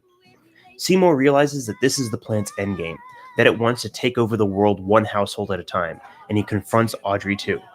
The plant fights back, revealing that in actuality, it truly is a destroying the Little Shop of Horrors, and is ultimately destroyed when Seymour electrocutes it with an exposed power cable. Seymour and Audrey marry each other, move out of the city, and live happily ever after. Or, that's how it should have happened. So, the musical does not have a happy ending. When Audrey is chomped by the plant, Seymour pulls her out, No, it but doesn't. the And of damage course, is done and Peter she dies Pierce from her are like, injuries. In her final they moments, ruined she it tearfully by asks Seymour to feed make her body to the plant care when she about how a passes, happy so that she ending. can continue to nourish the plant and bring him the success and happiness that she It's not the wishes kind for of him. show that I think In a needs to be way, a we'll tragedy. always be together. He tearfully and regretfully obliges, and gives her to the plant after she fades. Soon after, while wallowing in his depression, he meets the businessman I mentioned earlier who wants to sell the plant. Again, he confronts the plant and tries to kill it with a gun and poison, but nothing works. Grabbing a machete, Seymour charges headfirst into the plant's maw, completing his character arc, atoning for his sins, and ensuring that either the plant will die or he will. He dies, and Audrey 2 becomes a big hit, selling to houses across America and becoming bigger than hula hoops, soon enacting their plan to take over the world. You see, Frank Oz originally intended for this to be the ending of the film, same as it was in the musical. He filmed the entire ending, including an extended sequence for the final number depicting giant Audrey 2s rampaging throughout the city as they began their conquest of the Earth. However, not one, but 2 test screening audiences reacted very negatively to the movie. They seemed to love and enjoy it, laughing at all the jokes and applauding after each musical number, until the second Audrey died. Yeah, at which of point course. they fell silent. The studio needed at least a 55% would recommend rating to release the film. They only got 13. With the entire film at stake, Oz made the difficult decision to scrap the ending and reshoot it, ending instead on the happy note with Seymour and Audrey ending up together. He was upset about it, as both him and model supervisor Richard Conway had worked so hard crafting the rampage sequence and were I very get proud it of it. that like that's the But show. ultimately, the choice to and change you it don't want to ended have up to like saving the water film, it down. although to Oz appeal, was but never at the fully same satisfied. time, maybe because it's the ending I saw first. I Cut to 2013, much when the prefer Blu-ray it. director's cut is released, with both the theatrical ending as well as the restored original ending, enabling people to watch both in full remastered HD. Now, ever since the original ending was released, there's been some interesting discourse around the obscure but relatively strong Little Shop fanbase. The overwhelming consensus is that the original ending is far superior. The theatrical ending is too cheap and saccharine and cliched. And the narrative is that the general masses are dumb and just want their happy ending. This ending is true to the original musical and is more narratively satisfying that Seymour ultimately pays for his sins instead I of get being all let off that, scot-free, for sure, and that but- Frank Oz is right in preferring the original ending. Now, this is where my big brain contrarian opinion comes in, because I do not think the original film ending is superior. In fact, I think it's the worst ending of any version of Little Shop. Oh. So first off, let me give my concessions and acknowledge the good things. I do appreciate that the original film ending is actually based on the musical ending, versus the theatrical ending, which is just made up and tacked on. I also very much appreciate all the care and love and work that went into that rampage scene. It paid off spectacularly, and this sequence is phenomenal to watch, especially with the banger of that finale song, Don't Feed the Plants, which sadly is not in the theatrical ending. I particularly like the last part, where the army comes in and fires the plants as they climb the Statue of Liberty, giving us that classic B-movie ending card, followed by the plants ripping through the film itself. It's very impressive, for Now, sure. with that being said, the sequence is Like, all the way work too everyone put long. into it. I'm glad, like, that they did get to The release theatrical it rendition of for Don't Feed the Plants seeing, from the original that stage director's musical cut. is around 2.5 minutes. Of course, there's nothing wrong with lengthening it a little bit to show off the spectacular sequence and the models and the special effects they were so proud of, but come on, this sequence in the film is over 6 minutes long. Trim it down, for the love of God. The movie otherwise has great pacing until this moment, but now it just drags on so long, and by the end of it, you're just looking at the clock or checking your phone and just wondering how long it's going to go as this all becomes just noise. All the scenes and sequences are phenomenal to look at on their own in a vacuum, but there's quite a few that could be trimmed down for time or just cut entirely.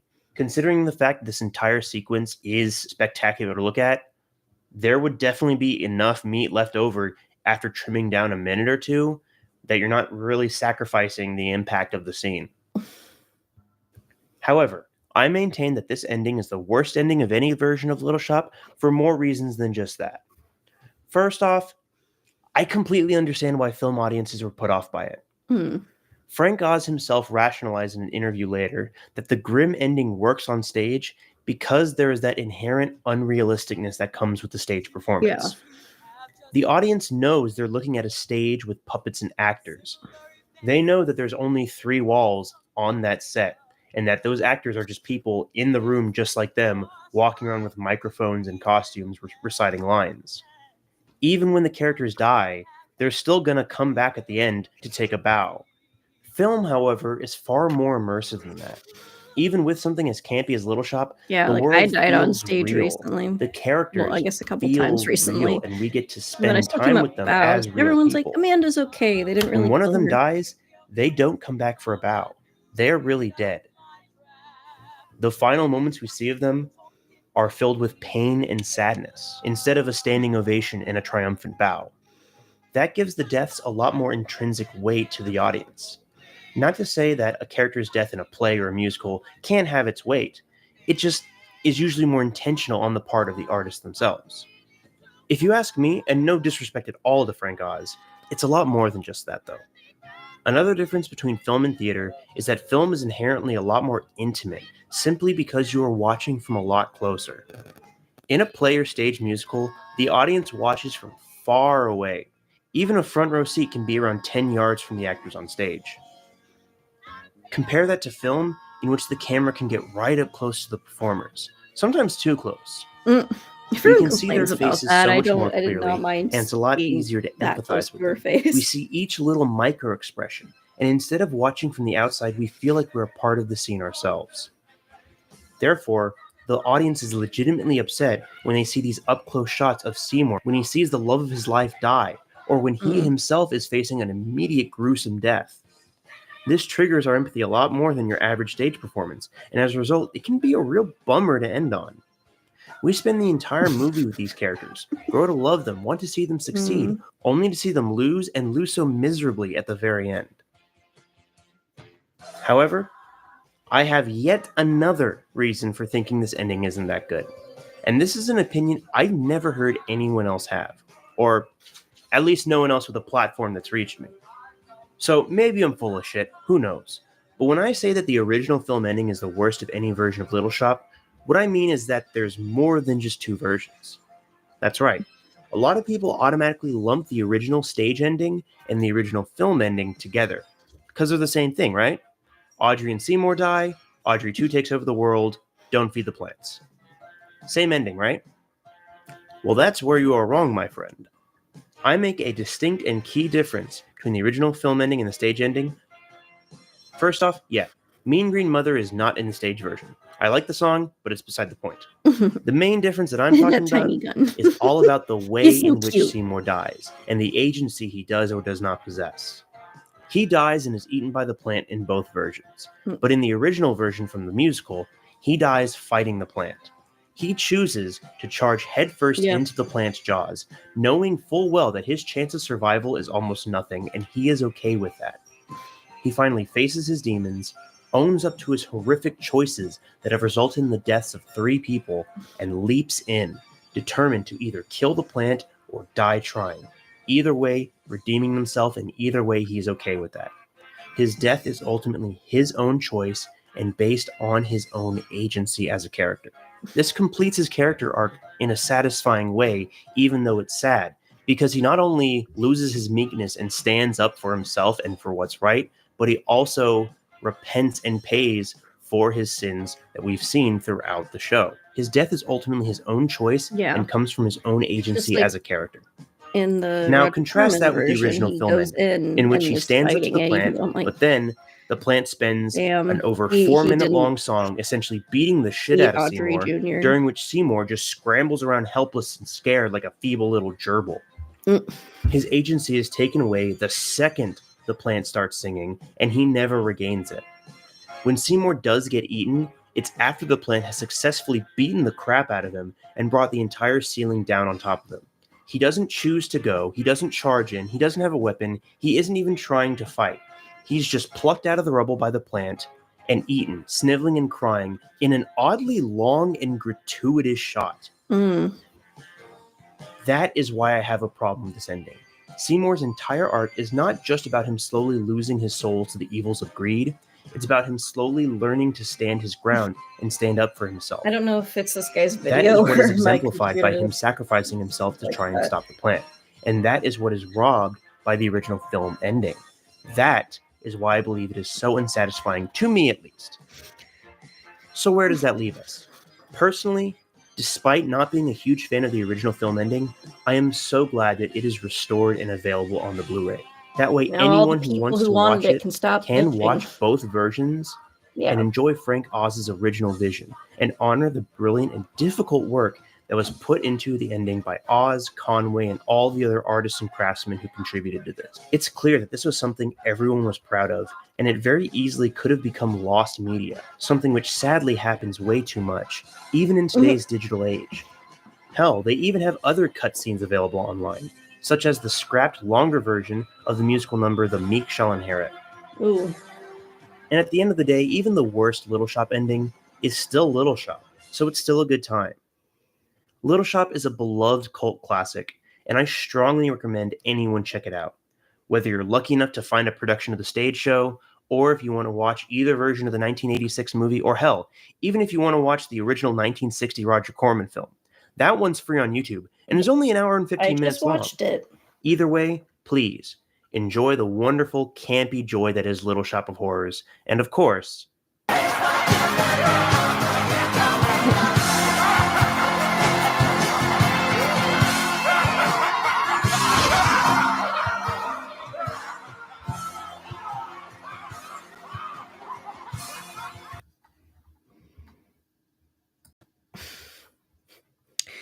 Yeah. As soon as I get out of that, then of course whoever was watching me goes away. Trying to think of what I have time for.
They ought to make the day the time changes, the first day of summer.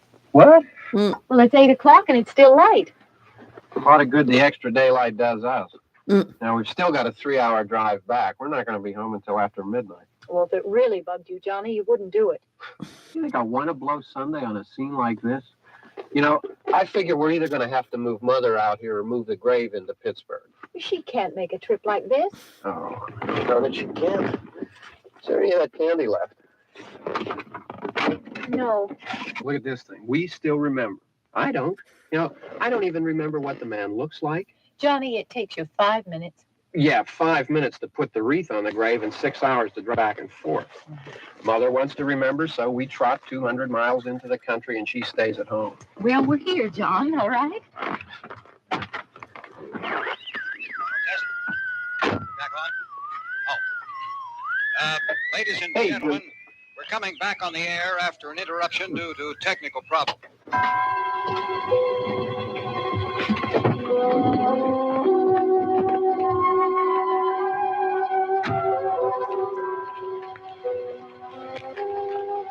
There's nothing wrong with the radio. Must have been the station. Which row is it in? Oh, so blurry.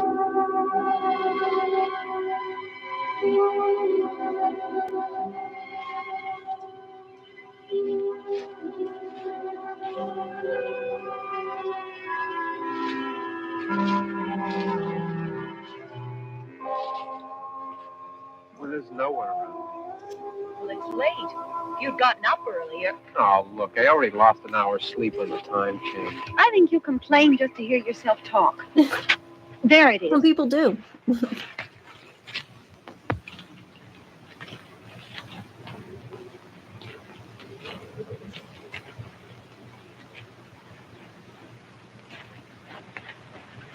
I wish I knew as much on the history of this. I wonder what movie. happened to the one from They do last on year. Photoshop. Each year we spend good money on these things. We come out here and the one from I know last year is that, gone. not as much. Well, the flowers die, and the caretaker or somebody takes them away. Yeah, a little spit and polish. You can clean this up. Sell it next year. Wonder how many times we bought the same one.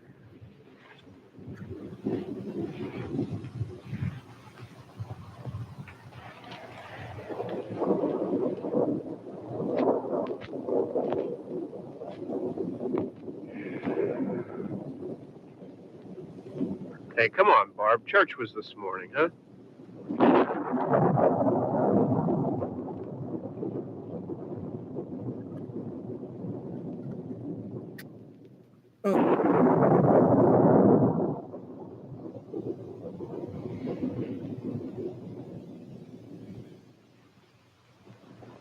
Hey, I mean, praying's for church, huh? Come on. I haven't seen you in church lately. Well, there's not much sense in my going to church. Do you remember one time when we were small, we were out here? It was from right over there I jumped out at you from behind the tree, and Grandpa got all excited, and he shook his fist at me, and he said, "Boys, you'll be damned to hell." Remember that? Right over there. Well, you used to really be scared here. Johnny, You're still afraid. stop it now. I mean it. They're coming to get you, Barbara. Stop it. You're ignorant. They're coming for you, Barbara. Stop it. You're acting like a child. They're coming for you. Look, there comes one of them now. Yeah. He'll It's kill like you. a movie Here he comes zombie. now. They really mean I'm it. getting out of here. Johnny.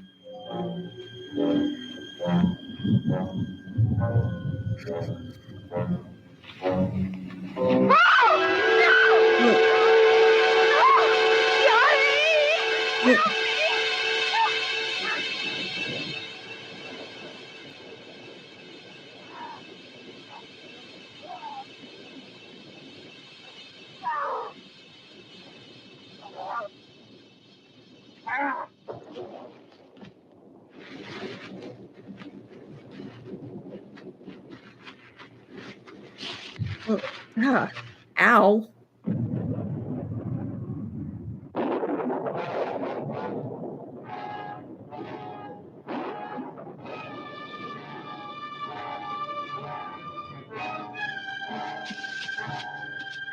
Run, Barbara.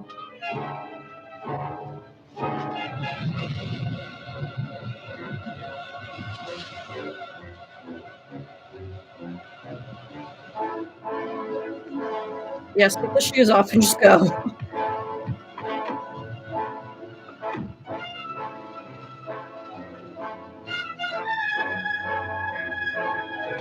Yes, lock the door.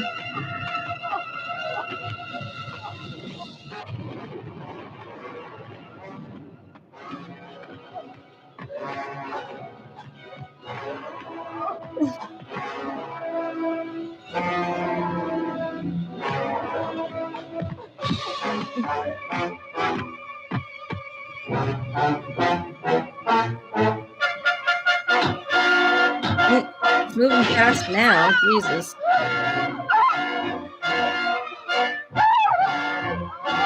Unlock the door and get out, Barbara. Yes, now drive.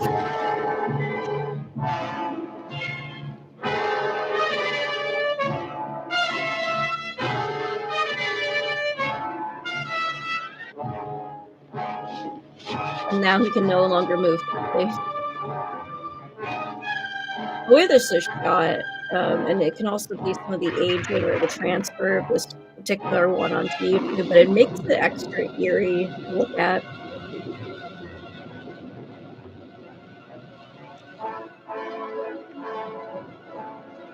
Run, Barbara, run! I commend her for being able to run so fast in bare feet. Like, I'd be like, ow, ow, ow, on the rock.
Whose house did you just run into?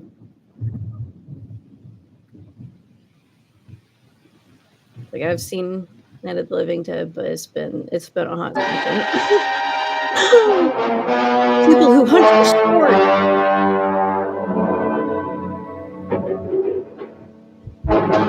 Get out of here. I cannot handle these people.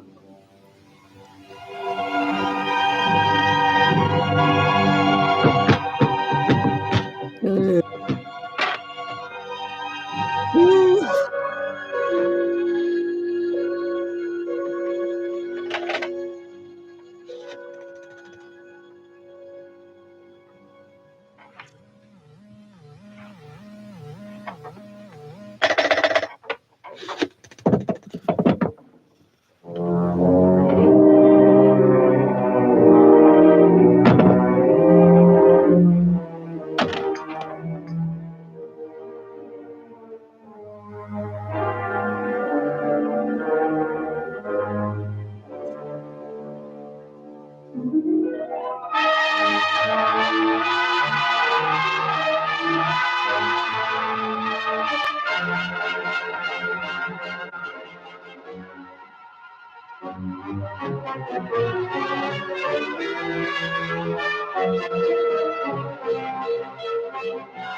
Be careful slipping and sliding around with that knife.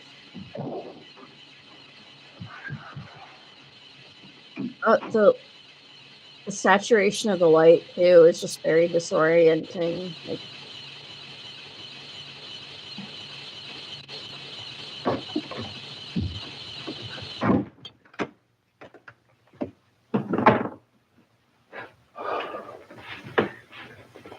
It's all right.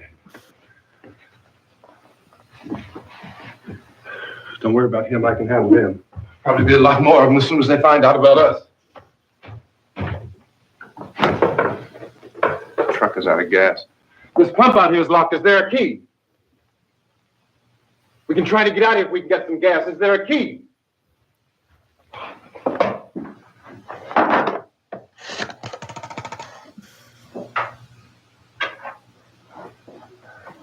suppose you've tried this.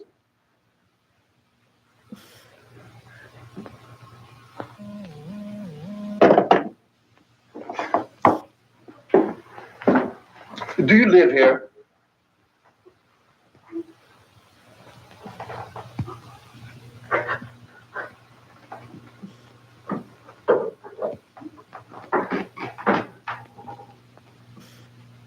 Jesus. those stairs must be like, I don't, like very steep. We've got to get out of here. We have to get to where there's some other people. Maybe we better take some food. I'll see if I can find some food.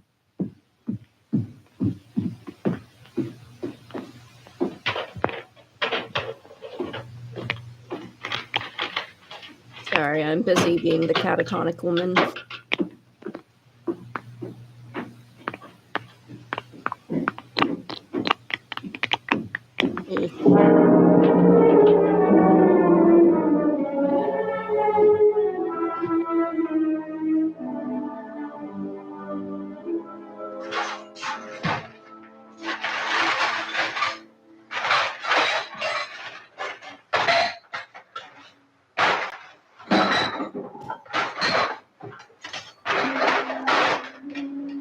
What's happening? How do you think it's happening? What's happening?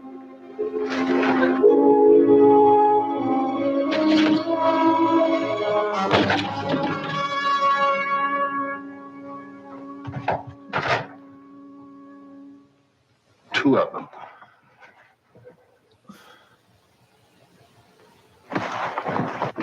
There are two of them out there. Have you seen any more around here? I can take care of those two. I don't know you're afraid, but we have I don't know! What's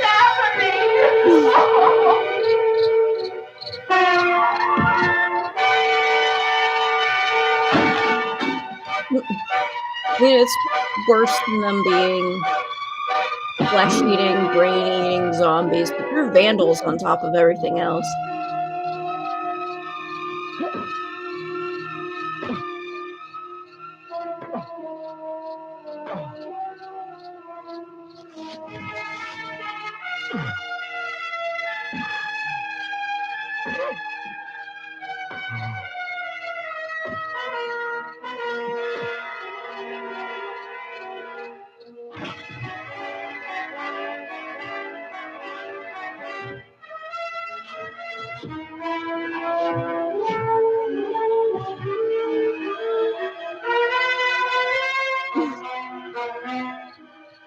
And of course, she's too catatonic at this point to know anything.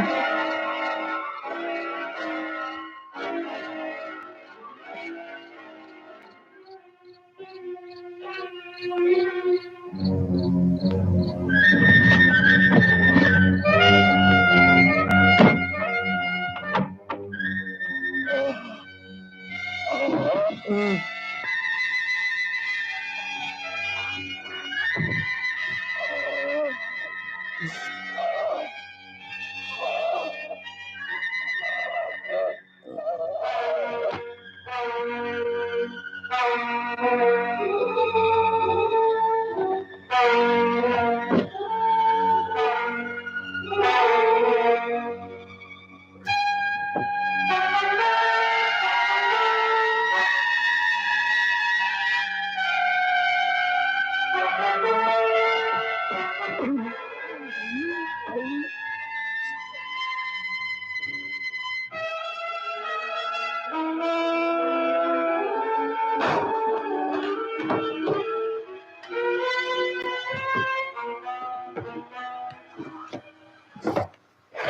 I know we're in here now. I think they did anyway. It's okay, they're not that smart. That's why they need your brains. Don't look at it.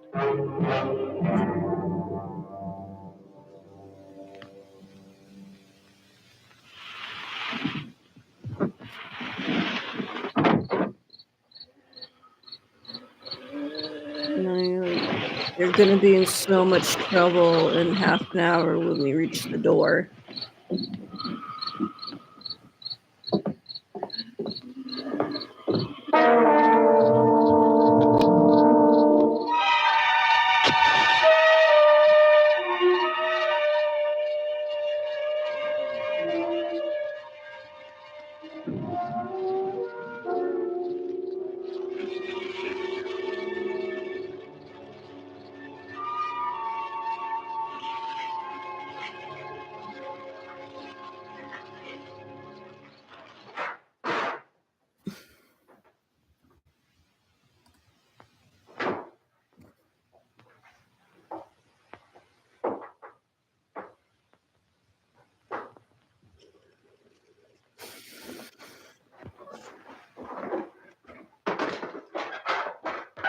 Get some more lights on in this house.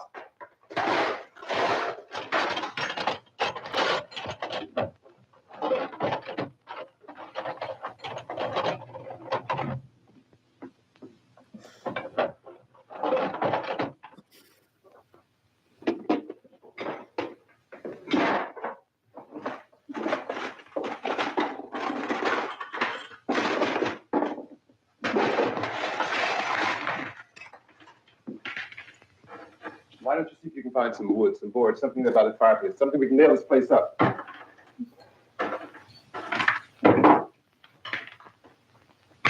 Oh, God damn.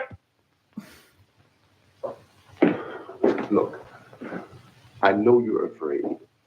I'm afraid too. But we have to try to board the house up together. Now, I'm going to board up the windows and the doors. Do you understand? We'll be all right here. We'll be all right here until someone comes to rescue us. But we'll have to work together. You'll have to help me. Now, I want you You to have go in to and get some fucking do wood so I can board the Barb. plane. Do you understand? Okay? Okay?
It's not that strong.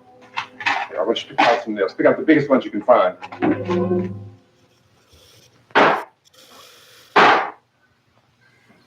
Yeah, this room looks pretty secure. If we have to, we can run in here and board up the doors. Won't be long for those things be back pounding their way in here. They're afraid now.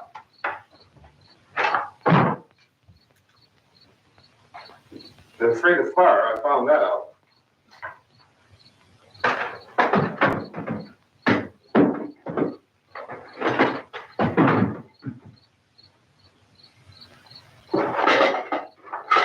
You know a place back down the road called Beekman's? Beekman's Diner?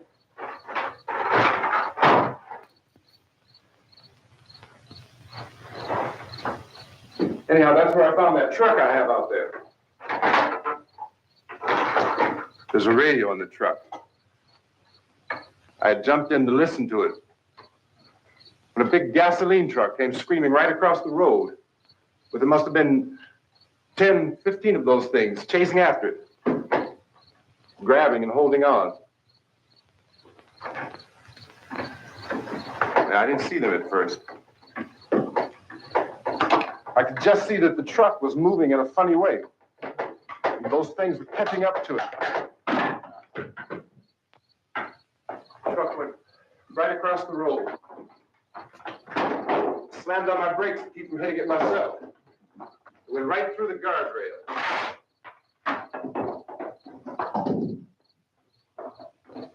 I guess the driver must have cut off the road into that gas station by Beekman's Diner. It went right through the billboard, ripped over a gas pump, and never stopped moving. By now, it's like a moving bonfire.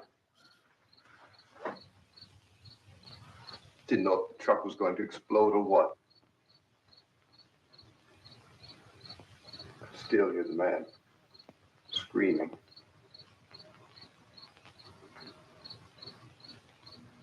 This thing is just backing away from it.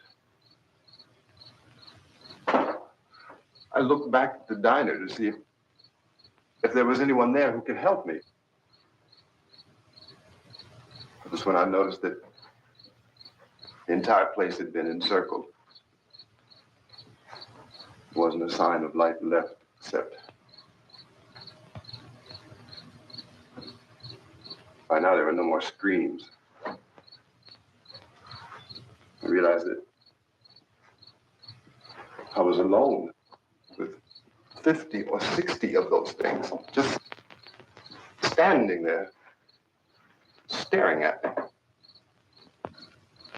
I started to drive. I just plowed right through them. They didn't move. They didn't run or just stood there staring at me. Just wanted to crush them. They scattered through the air like bugs. We were riding in the cemetery, Johnny and me. Johnny.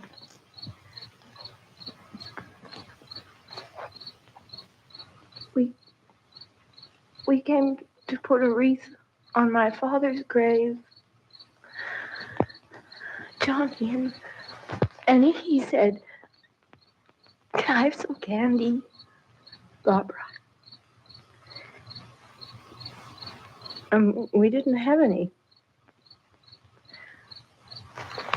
And, oh, it's hot in here. Hot.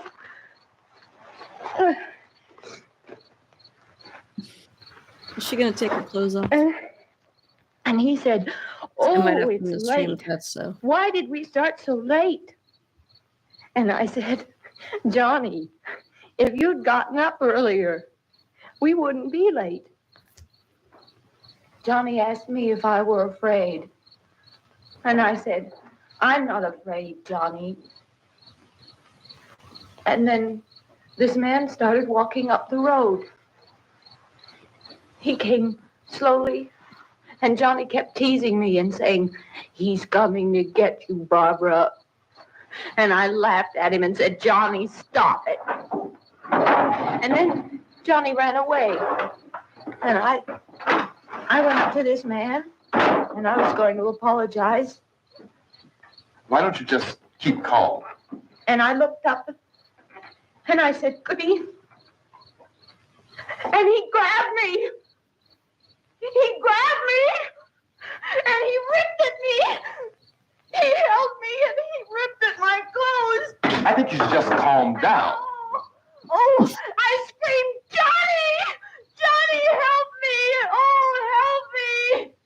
And he wouldn't let me go. He ripped. And then Johnny came and he ran and he fought this man. And I got so afraid. I ran.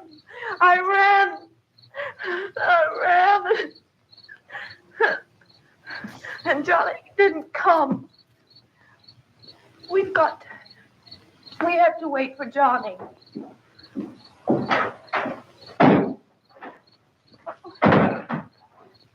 We better go out and get him. We have to go far out and get behind. You Johnny. left him far He's behind. out there. He's probably one Please, of them now. don't you hear me? We've got to go out and get him. Please, we have got to go get Johnny. Please help me. Please. Don't you know what's going on out there? This is no Sunday school picnic. Don't you understand? My brother is alone. Your brother is dead. No, my brother is not dead.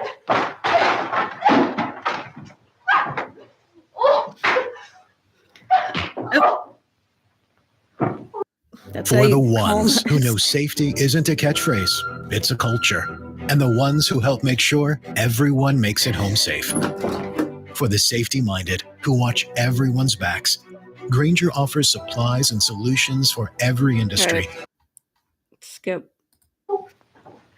And that's how you call him a hysterical woman.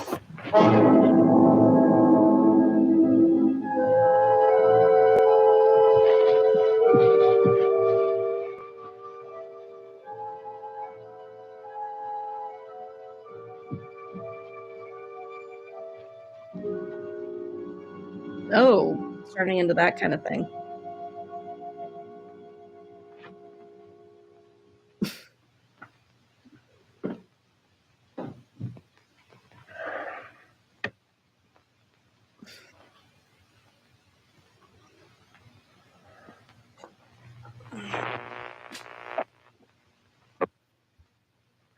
Because of the obvious threat to untold numbers of citizens and because of the crisis which is even now developing, this radio station will remain on the air day and night. This station and hundreds of other radio and TV stations throughout this part of the country are pooling their resources through an emergency network hookup to keep you informed of all developments. At this hour, we repeat, these are the facts as we know them. There is an epidemic of mass murder being committed by a virtual army of unidentified assassins. The murders are taking place in villages, cities, rural homes, and suburbs with no apparent pattern or reason for the slayings. It seems to be a sudden, general explosion of mass homicide. We have some descriptions of the assassins. Eyewitnesses say they are ordinary-looking people. Some say they appear to be in a kind of trance. Others describe them as being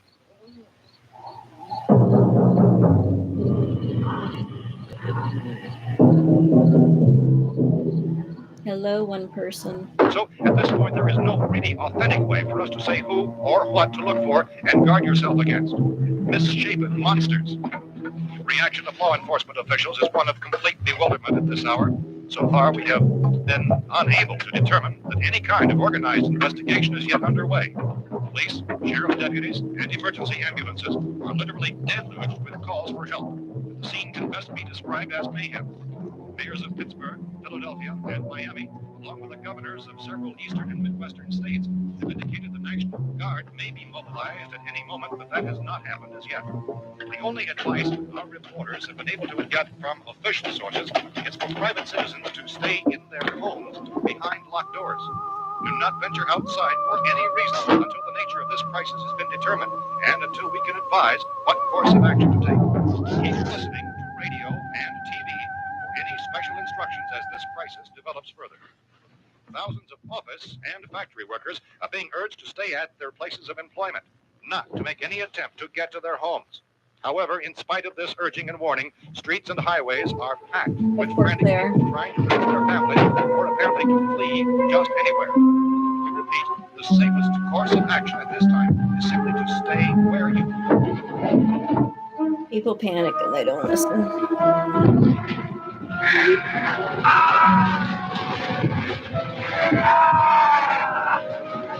Ooh, fire.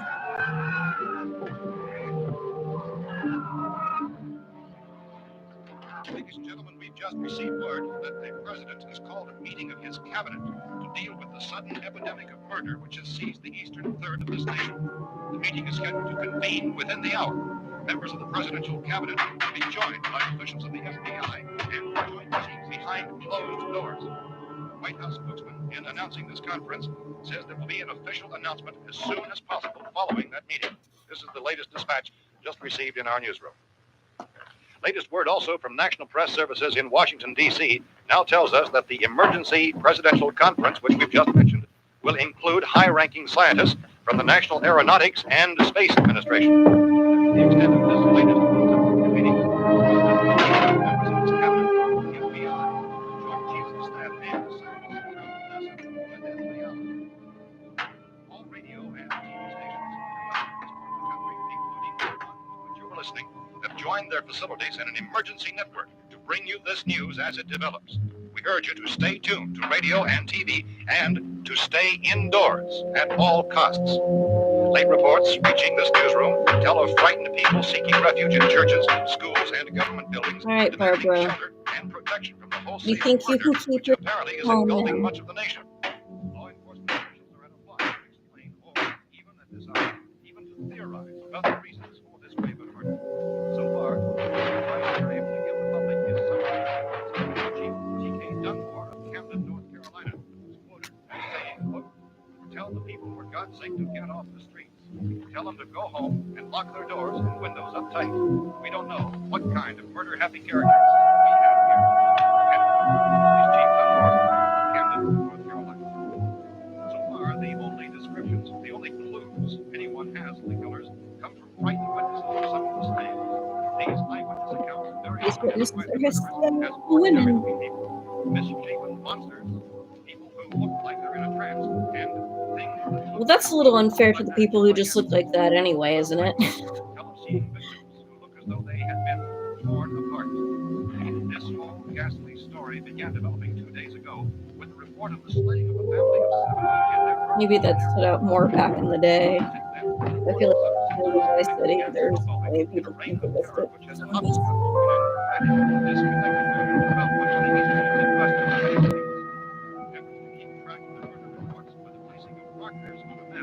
seem to indicate a general spreading of the extreme southeastern United States to the north and west.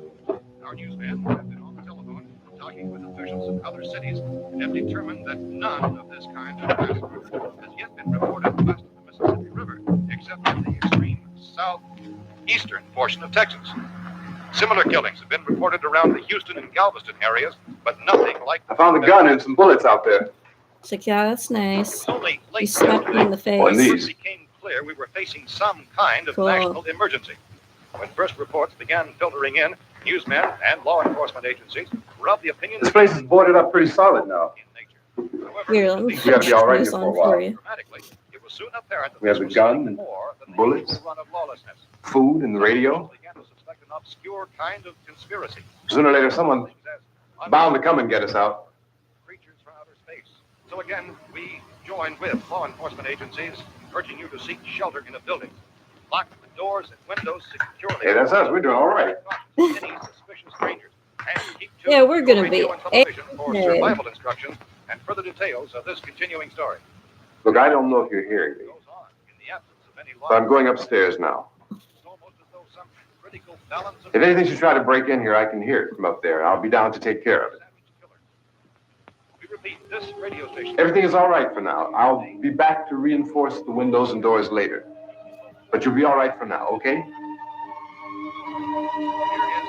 Okay. I'm not talking. Civil defense officials in Cumberland have told newsmen that murder victims show evidence of having been partially devoured.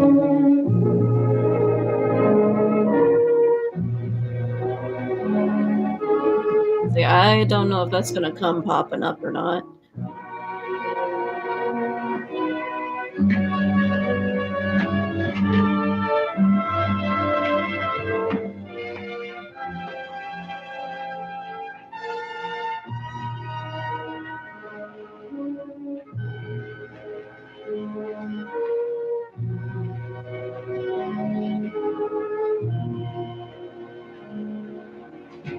Consistent reports from witnesses to the effect that people who acted as though they were in a kind of trance were killing and eating their victims prompted authorities to examine the bodies of some of the victims.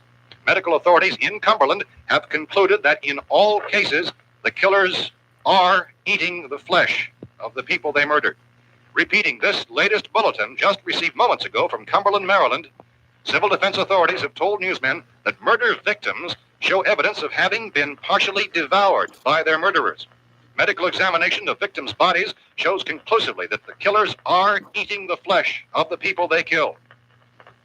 And so this incredible story becomes more ghastly with each report. It's difficult to imagine such a thing actually happening, but these are the reports we have been receiving and passing on to you, reports which have been verified as completely as is possible in this confused situation. It is happening, and it would appear that no one is safe from this wave of mass murder.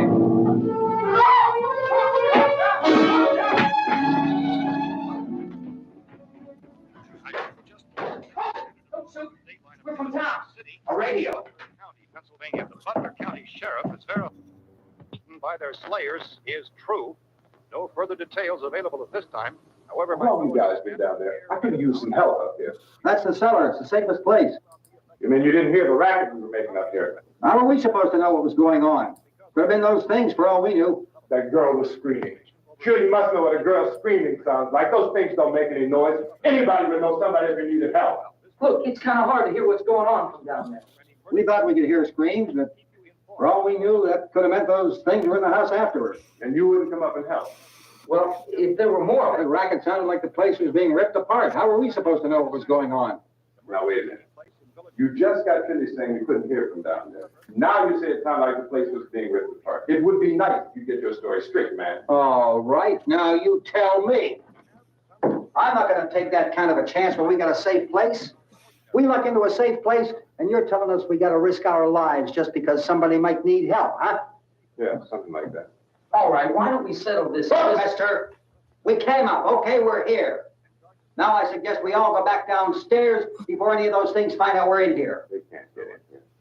You got the whole place boarded up? Yeah, most of it. All but a few spots upstairs. They won't be hard to fix. You're insane. The cellar's the safest place. I'm telling you, they can't get in here. And I'm telling you, those things turned over our car. We were damn lucky to get away at all. Now you tell me those things can't get through this lousy pile of wood? His wife and kids downstairs. Kids hurt. Well, I still think we're better off up here. We could strengthen everything up, Mr. Cooper. With all of us working, we could fix this place up in no time. We have everything we need up here. We can take all that up downstairs with us. Man, you're really crazy. You know that? You got 1 million windows up here. All these windows, you're gonna make them strong enough to keep these things out, huh? I told you those things don't have any strength. I smashed 3 of them and pushed another one out the door. Did you hear me when I told you they turned over our car? Oh, hell, any good 5 men can do that. That's my point. Only there's not going to be 5 or even 10. There's going to be 20, 30, maybe 100 of those things. And as soon as they know we're here, this place is going to be crawling with them. Well, if they're that many, they'll probably get us wherever we are. Look, the cellar. The cellar, there's only one door, right? Just one door, that's all we have to protect. Tom and I fixed it so it locks and boards from the inside. But up here, all these windows, why, we never know where they were going to hit us next. You got a point, Mr. Cooper. But down in the cellar, there's no place to run to. I mean, if they did get in, there'd be no back exit. We'd be done for. We can get out of here if we have to. And we got windows to see what's going on outside. But down there with no windows, if a rescue party did come, we wouldn't even know it. But the cellar is the strongest place. The cellar is a death trap. I don't know, Mr. Cooper. I think he's right. You know how many's out there? I don't know. Maybe 6 or 7. Look, you two can do whatever you like. I'm going back down to the cellar, and you better decide. Because I'm going to board up that door, and I'm not going to unlock it again no matter what happens. Now, wait a minute, Mr. Cooper. No, I'm not going to wait. I've made my decision, now you make yours. Now, wait a minute. Let's think about this. We can make it to the cellar if we have to. And if we do decide to stay down there, we'll need some things from up here. So let's at least consider this a while. You box yourself in the cellar and those things get in the house, you've had it. At least up here you have a fighting chance.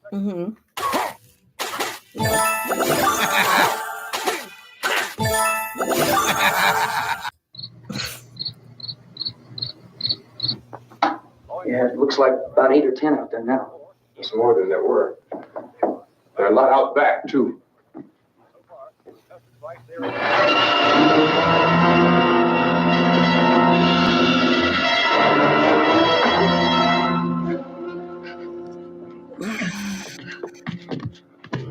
All right, I'm gonna bookmark it here. I'm getting tired, and there's some stuff I want to watch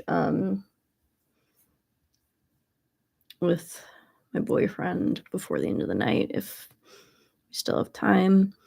And since no one's here or talking, I am gonna put a bookmark in it there. Maybe finish up tomorrow. Yeah, it's my fault. I should have given more warning or been able to do this sooner, like I said I was going to. Also, as far as when I only let subscribers comment, maybe 5 weeks was too much because I have gotten a lot of new subscribers recently. But I just try to I like to customize to kind of random times that are long just because I don't want anybody to just subscribe to me only so they can comment and then like leave or something. Because or just to come in and cause mischief. Just because I think that's kind of disruptive to what I want to do. But I probably should have said it. It's something a little bit sooner than 5 weeks. Or advertised better. But I hope everyone who did want to see it watches the stream back because it'll be up on my channel. And I'll try to finish up Night of the Living Dead soon. And I will try to advertise that I'm doing that so people will come, or do it at a time that more people would want to come. The Thing was my last Halloween 2024 reaction. I uploaded it and it was immediately blocked. I'm currently disputing it. And it's kind of funny because I did all the same things I did for Jaws, and they're both Universal. And Jaws, I didn't even get a copyright claim. Like there's literally nothing on there. Like it didn't even get flagged at all. But they want to be jerks about The Thing, so let's hopefully see that get resolved, because I'd rather not have another trick or treat situation, except it's worse because nobody can see it. But fingers crossed, and I'll see everyone soon. Bye.